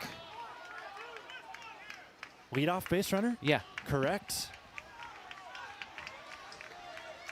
Now batting for the Falcons, the shortstop, number 5, Yeah. Jackson. Cranky Kaufman. grounded out in the first. McCullough flew out. Bachman struck out. Kaufman popped out. As the first pitch, here's a strike to Kaufman, who's back up to the plate. And then a strikeout from Miller. So yeah, that is the first leadoff hit for Fenwick in this game. Now can they use it? Yeah. Odds of putting up a crooked number rise exponentially if you get the first 2 batters on. Pitch is swung on and missed. The throw down to first, not in time. Barker gets back. Kaufman is the guy to do it if they are to try and get a second one on with nobody out. 384 average, but he is 0 for 2 in this one. I mean, the odds of scoring a run with the leadoff hitter are high, but they need probably a 3 spot at least here to have a shot. Martin misses on his curveball again. It's 1-2. 70 pitches now for Braxton. 50 of them have gone for strikes. Next delivery. Breaking ball grounded over towards short. Scheinfurth throws to second for the out. Cannot get the throw to first. So that will be a fielder's choice, and Kaufman reaches. And actually, it looks like it's going to be a double play. They're going to say runner's interference. Did he slide? On the slide to second from Barker, that looks like it's going to be enough to warrant interference, and right here. It will be a double play. What do you think, Trav? I mean, the rule is sliding in to try to take out the runners when you get the automatic double play, but he slid hard. And the unfortunate part for that with Fenwick is that wasn't even necessary. No. Kaufman was safe by a mile over at first. You see how hard he slides into second to try and take him out. The play's already there. That's the reason why they called him out. If it's more of a bang play, they probably don't call that. First pitch swinging, and that will sneak through to left. Walton cannot make the diving play at third. So there's a base hit. And that hurts even more. Yeah. Yeah, McCullough reaches on his first pitch he sees, and just think they could have had Kaufman at second right there. Mm-hmm. Yeah, if that's a bang play at second, they let the play stand and it's hit, but because the ball was already there before the slide, that's where you get into that gray area. For the Falcons at first base, number 6, Tony Wagner. Tony Wagner, the pinch runner for Fenwick at first. Left-hander in the box. This is Boyd Westerfield.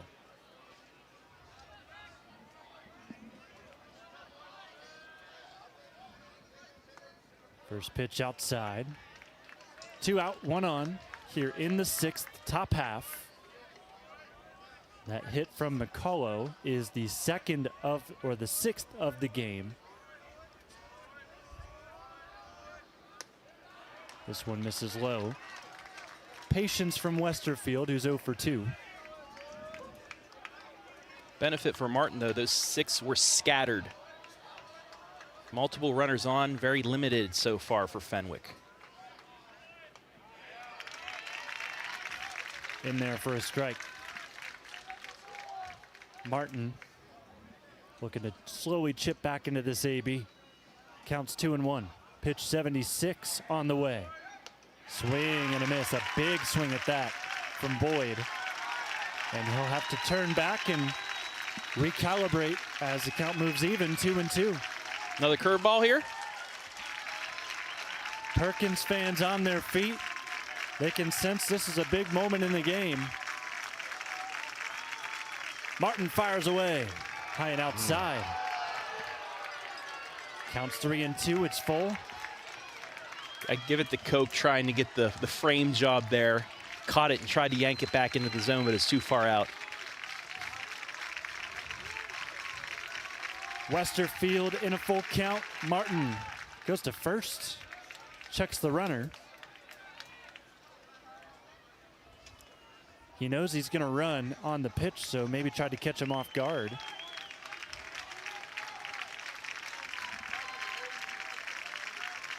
The 3-2 from Martin. In play, shallow right field. In fact, it will stay in the infield, and the catch is made by Suter. Out number 3, and Fenwick on a controversial double play runs out of juice. We head to the bottom of the 6th in a 5-1 game.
New pitcher for Fenwick, it's Ty Miller, the senior, stepping in. 27 1/3 innings pitched, 2.56 ERA, 34 strikeouts on the year. He is their closer, leads the team in saves with 3. Comes in about 3 outs early as he's trying to limit the Pirates as they try to tack on insurance. This could be their last trip up to the plate. Top of the order here, Davey will lead off. Yeah, just got to try to put the 0 up. Keep it at a 4-run deficit. Put a new arm in there to try to throw off this lineup at the top. First pitch misses high. Definitely losing a lot of velocity going from McMonigal to Miller now. That one taken out to right. Medium deep. Catch is made for out number 1. It's really hard to adjust to when you have about a 15-mile-an-hour difference. You just try to swing at anything that's close, and most of the time they'll get you to pop up like that.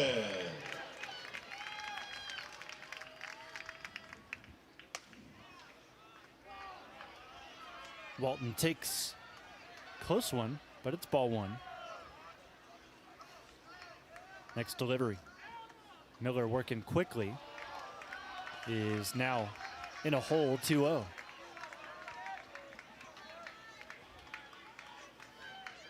From the windup, fastball gets by Walton. Walton is 2 for 2, reached on an error his last time up. Next delivery. Breaking ball inside corner.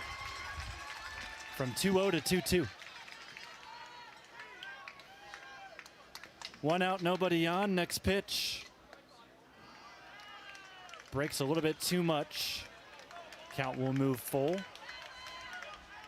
What can Walton do? The Division IV Player of the Year in a full count in the state title game. Watches it. Skirt the dirt. 90 feet for him. It's a 1-out base runner. Another free 90. And now we'll see what the speed will do once again. Number 15, Carter Cook. Carter Cook had a RBI triple in the first. Since then, he's been quiet. Struck out looking. Reached on an error. First pitch to him is also in the dirt. Bit of control issues for Miller so far. 9 pitches, 3 strikes. Next pitch, smashed out to center. Long way to go for Krakey, but he's there for out number 2.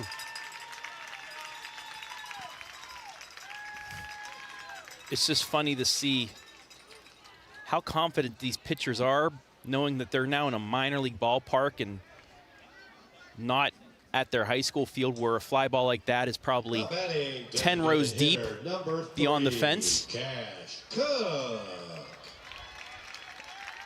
These championship games pitched completely differently because of the length of the fences here at 717 Credit Union Park. Walton goes, pitches a strike, and Talon's in with another steal. It's his 3rd of the game. Is that a state tournament record? How dare you make me look through the book? Aha. We'll get to that later. Cash Cook trails 0-1, now even in the count as that one misses high and inside. We were waiting on confirmation. I don't have binoculars, so I can't see the numbers too far out, but we're waiting on confirmation who is in right field. It is now confirmed it's Grayson Williamson who comes into the game. This one grounded over to third. Enderly, the throw across. Will get us out of the bottom of the 6th. And the Perkins Pirates are 3 outs away from their first state championship in program history. You'll see if they can do it right here on the OH Report.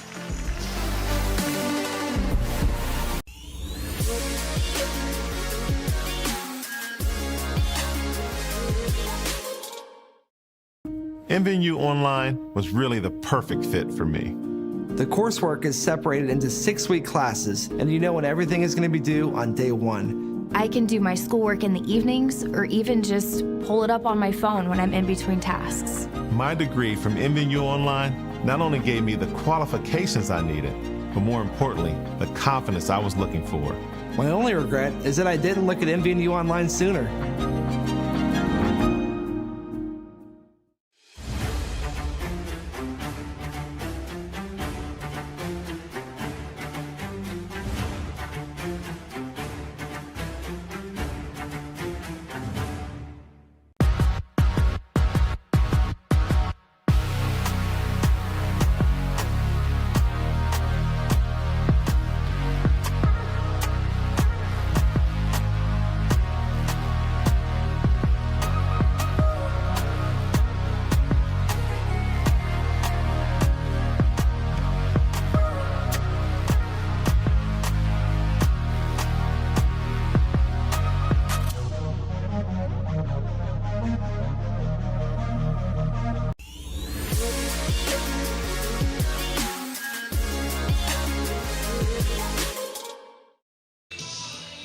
It is money time here on the OH Report.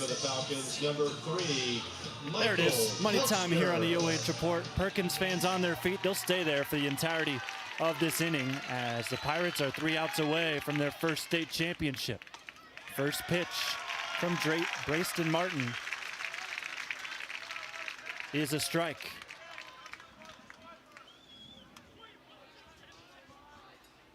Braxton's next is outside.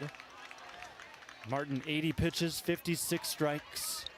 He's going up against a pinch hitter here in Michael Kelchner, who comes in place of the pitcher, Ty Miller. Next one low and away. For Martin, don't be too amped up. I know you want to get the last 3 outs to win your first state championship, but just keep doing what you've been doing all game long. Keep the composure. Next delivery misses, 3-1. You need to make Fenwick earn it. Don't give any free 90s up. Also want to make Kelchner earn it. Just a 1.67 average on the year. Hasn't really seen anything that has tested him yet. Next delivery is low. Ball 4. Fenwick's aboard. Back-to-back innings with leadoff base runners. So that'll bring up Nick Bachman. Now batting, left fielder, number 2, Nick 222 Buckman. average, 0 for 2 today with 2 strikeouts. Don't worry about the runner. That runner cannot hurt you at this moment. It's only the second run. They need 4 to tie. Just focus on the batter. Another pitch misses. It's been Martin's game to this point. He's had great command. He's losing it here in the 7th, however. Next pitch. Upstairs. Pressure surmounting, and Carter Cook sensing that. He'll take time and go talk to his pitcher. Last 3 outs in any championship game, the hardest to get no matter who you are. And for Carter, this is a great meeting with his pitcher. You know, just throw strikes, let your defense play behind you like you've done all year long. That runner on first, the runner at the plate even. Not that important at the moment. Just keep getting outs. Don't worry about the runner.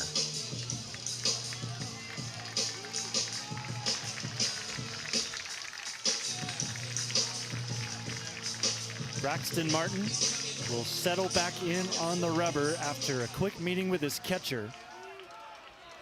Kelchner over at first, leading off for Fenwick. Next pitch, in there. Meeting to the mound successful as the count's now 2-1. Went back to the bread and butter, that curveball. His get-over pitch here today. That one clocked at 74. This time stays up. Count moves to 3-1. Nearing 90 pitches now. Next delivery. In there, strike 2. Pirates fans cheering on their star pitcher today. Just the number 3 in their rotation, but playing like a number 1 right now. Full count, pop up. This will fall into the bleachers in front of us, foul. I was ready for it this time. Should have made a play. That would have included me diving over a banister to the first floor. So that would have been nice, but yeah. It would have been impressive if you made the play. Thank you. Not as good as I once was, though. The 3-2. Swung on, grounded, up the middle, the scoop, the toss to short. Able to control it before the diving. Kelchner reaches second. It's a fielder's choice. Scheinfurth does a great job just collecting the ball just to get 1 out. Oh, what a scoop. And, yep. Suter dove for that out up the middle, tossed it to Scheinfurth. For the Falcons, A bit of a bobble on the part of Sam, but as we said, still able to pick it up and record the crucial out at second. So we're right back where we were, just adding it out to the board. Connor Enderle takes strike one.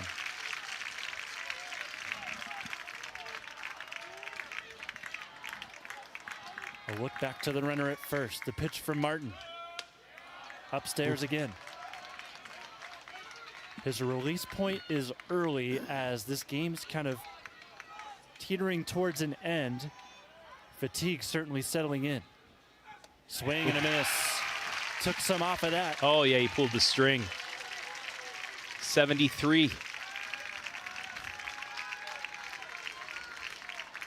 Quick look to first. The 1-2.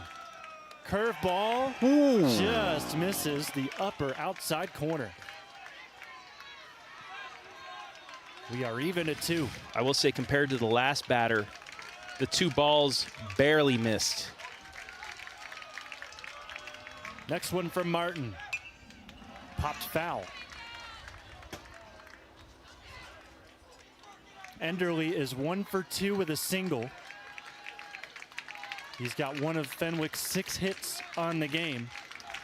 After this hitter, back to the top of the lineup for the Falcons. Next delivery in the dirt. Yeah, tried to get him to chase, held off. Count moves full, 3-2. Leading at first is Bachman. Outside, ball 4. First and second for Fenwick with 1 out.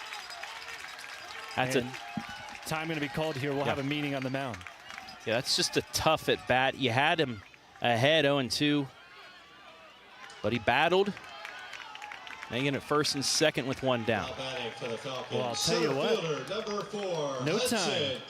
Coach Blanton was starting to walk out there, just kind of shifting his defense. Thought maybe he was going to meet with the pitcher, but no. We will continue on as Crakey takes high and inside, ball one.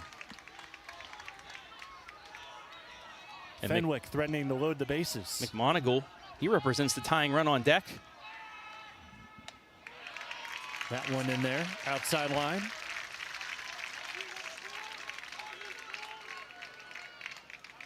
Count even 1-1, 1 out, 2 on. On deck will be another pinch hitter, Grayson Williamson. Next pitch. Gets it in there, strike two. Same location as the last.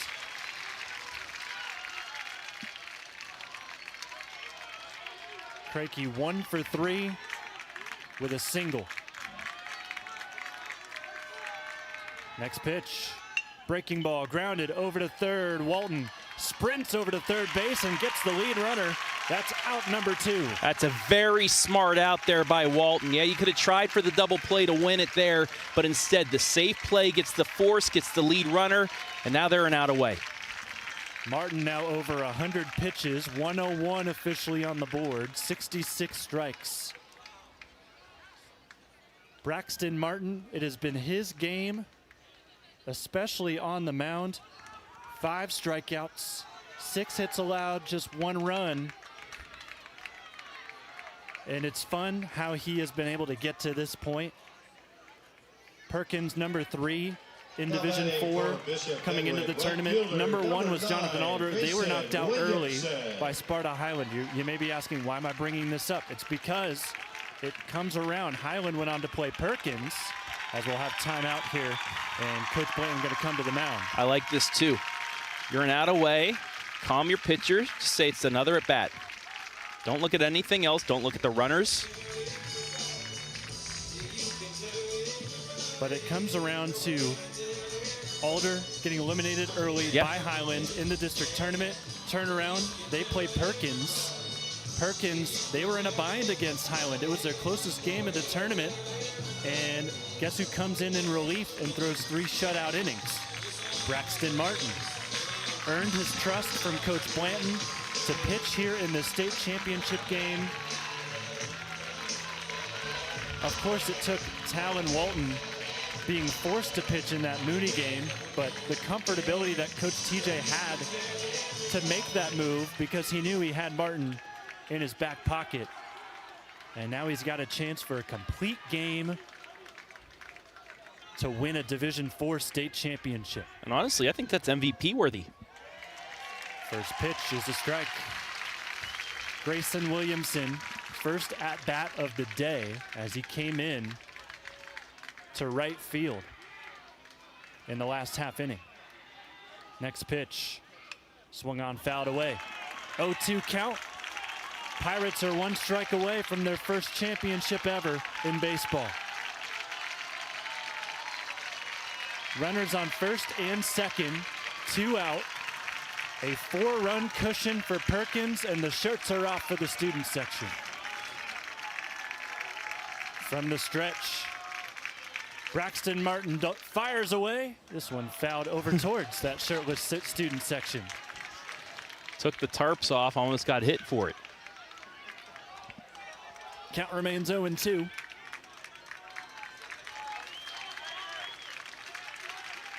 This will be pitch 105 for the title right here. It's high. Count moves to 1-2.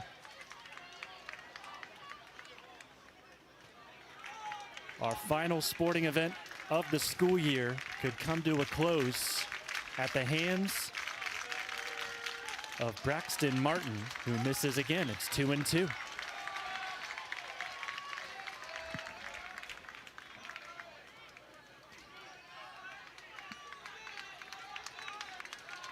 Can feel the tension in the air from Perkins as they want this just to be over. And Fenwick They want this just to be the start of a special rally. Next pitch, swung on, grounded over to Scheinfurth, the toss to second. Perkins have reached the pinnacle of high school baseball.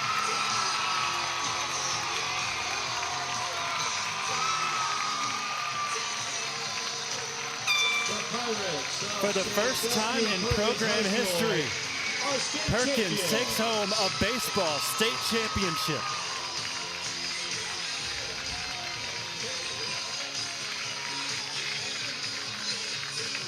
And there's the play on your screen, as that will do it. 5-1 victors. The SBC champions are state champions. Second season in a row they have reached this point, and finally the job is done, Travis. I mean, in the final year of the SBC for them as well, but redemption. After last year coming oh so close, right off the bat, they took control of this game and they never relinquished it. That 3 spot in the first, honestly, just the difference in this is they are state champs for the first time. What a game. What a way to end the year. 17 runs for the Perkins Pirates, the most by any team this weekend. An impressive showing for the Pirates on the offensive side of things, and at the same time, what a game from Braxton Martin. 5 strikeouts, a complete game, 1-run performance. And that will do it here. We'll step aside, take a break. Ladies and gentlemen, we will have. And actually, no, we'll stay here and have your award presentation for both teams. Fenwick as the runners-up, and at the same time, the Perkins Pirates stepping in as your Division IV state champions.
Fenwick High School.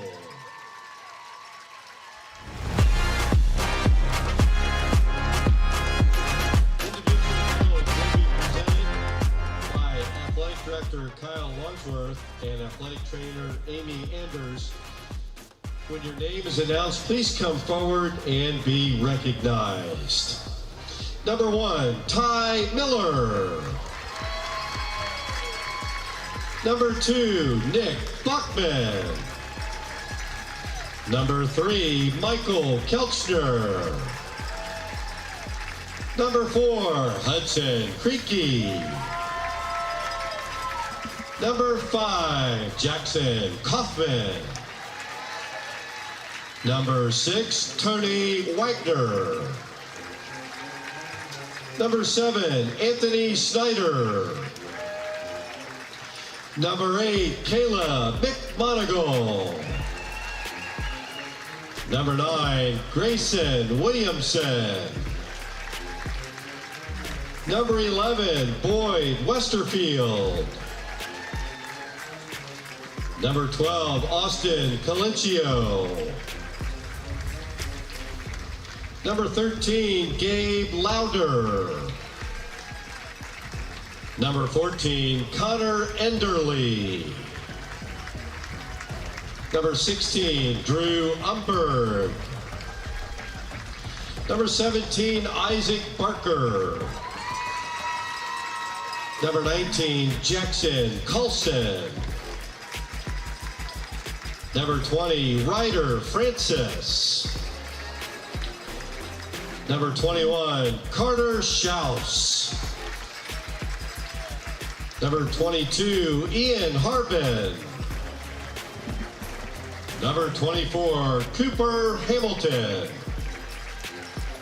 And number 25, Jude McCullough. And now recognizing the bench staff for Bishop Fenwick High School, assistant coach Nathan Ennis.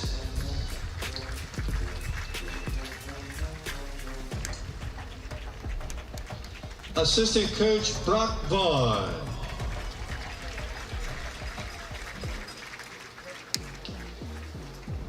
Assistant coach Jason Campbell.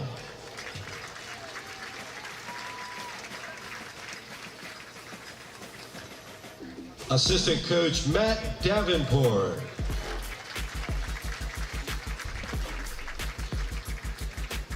And the head coach of the Falcons of Bishop Fenwick High School, Doc Weiland.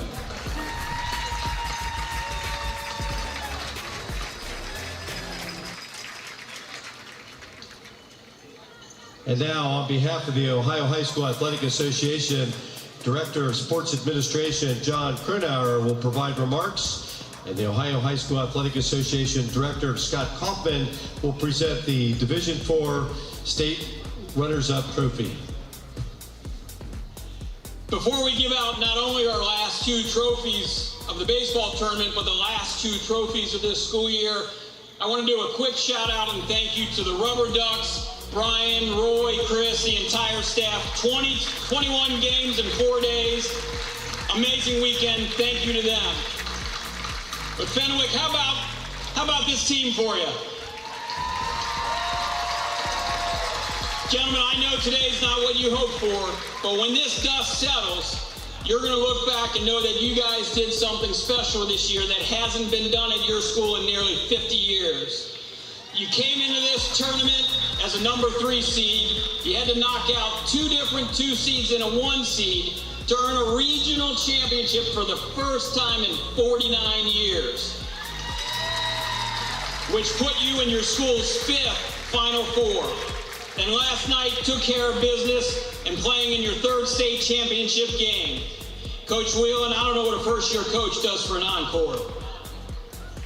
I'm joined by the Director of Sport Administration, Dr. Joan Kronauer, and it's my honor, on behalf of the OHSAA, its Board of Directors, and over 800 member schools, to present the Fenwick Falcons with the 2026 State Runner-Up Trophy.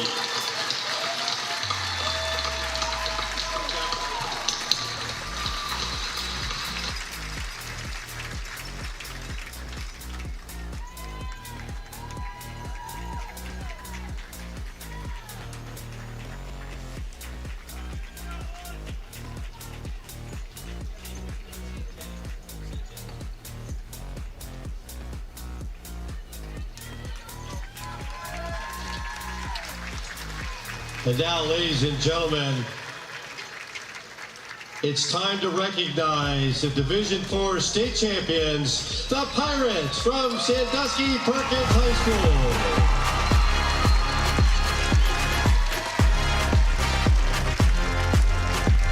Individual medals will be presented on the field by Principal Jeff Haribo and Athletic Director Brad Watson.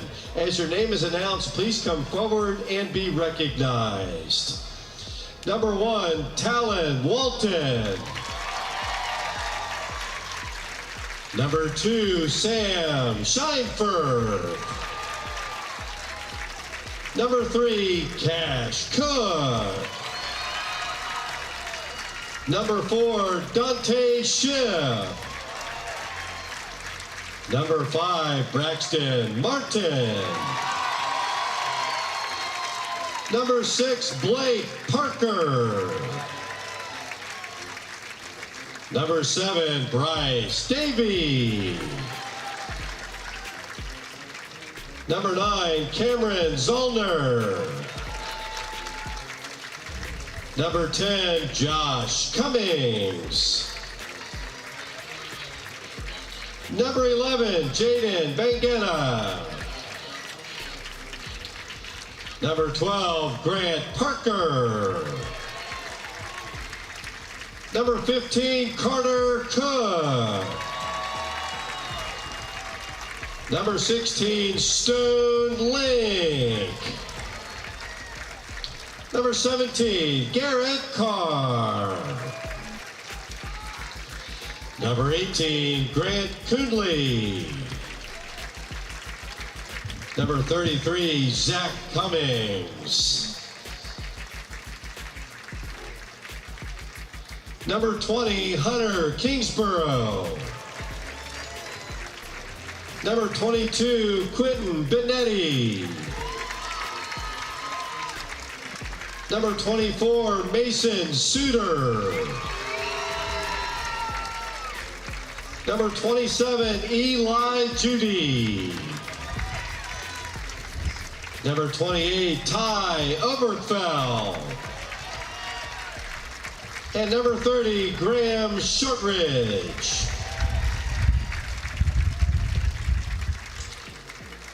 And now recognizing the bench staff, student assistant Wyatt Fantaz. Assistant coach Tyler Walton. Assistant coach Travis Crabtree.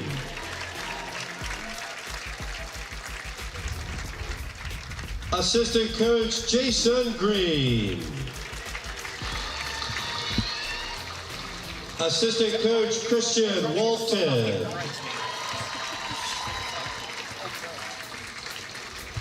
And the head coach of the state champion Pirates of Sandusky Perkins High School, TJ Blanton.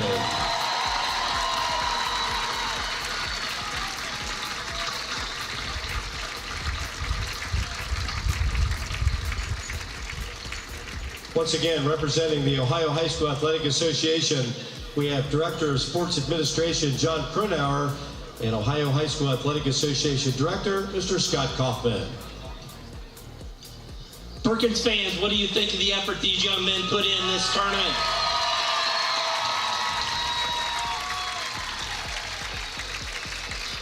This group of seniors has had great success, not just in baseball, but football and basketball as well, and some near misses, but not today.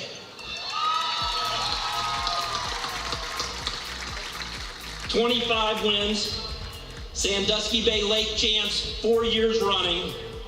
They've been to the Final Four 4 times, runners-up last year, and today, state champs.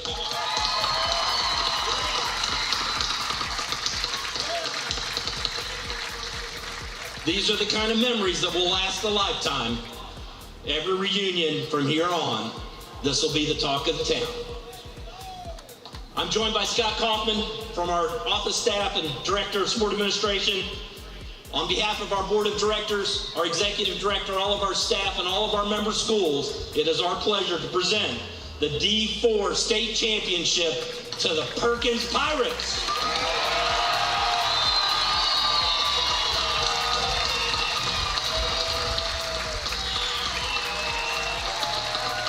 Congratulations again, so thank you.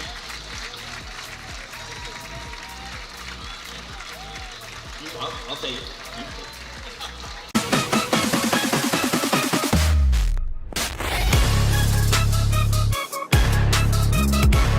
MVU Online was really the perfect fit for me. The coursework is separated into 6-week classes, and you know when everything is going to be due on day 1. I can do my schoolwork in the evenings or even just pull it up on my phone when I'm in between tasks. My degree from MVU Online not only gave me the qualifications I needed, but more importantly, the confidence I was looking for. My only regret is that I didn't look at MVU Online sooner.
In their first ever state championship that was won today with a 5-1 victory over Bishop Fenwick. So Pirates make history.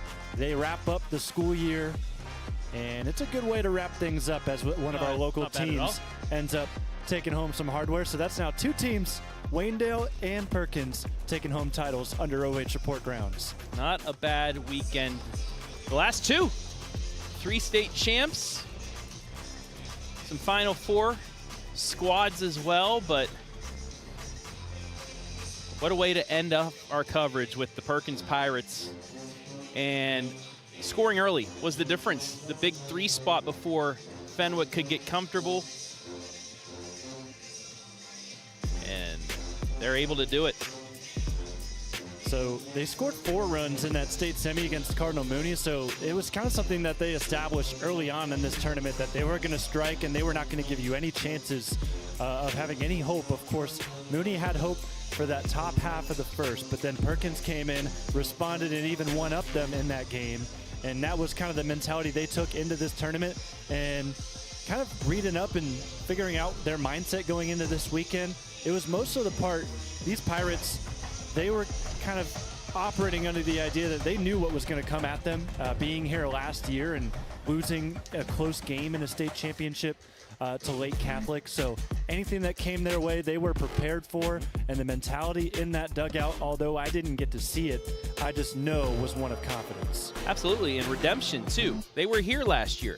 They came very, very close to winning last year, and they used that as motivation. Conference champs, district regional champs, and then coming in here and putting up quite the run mark for a 2-day total. And that is now 2 teams this year that have won state championships after losing the state title last season. Perkins won Division 4, Lake Center Christian in Division 5, or Division 4. 6. And it was Division 6, yeah, Division 6 ended up losing to Highland last year in the state championship, turned it around, played the Hawks again this year, and were able to come out on top as winners. So 2 state runners-up from last season turn it around and win this year. So congratulations to the Pirates, congratulations to the Waynedale Golden Bears, congratulations to a couple of state semifinalists in the Northmore Golden Knights, along with the Tiffin Calvert Senecas. So that's our coverage for this year, but also congrats to Bishop Fenwick, who end their season heartbreaking way. Of course, Carter Shouse, the star sophomore, taken out before the first inning even ends. Got to think how different this game could be if he is able to go and continue going in this game. But Fenwick, an unlikely run to the championship game, but they earned every ounce of being here today. First time in 46 years I heard that they made it to the Final Four. So,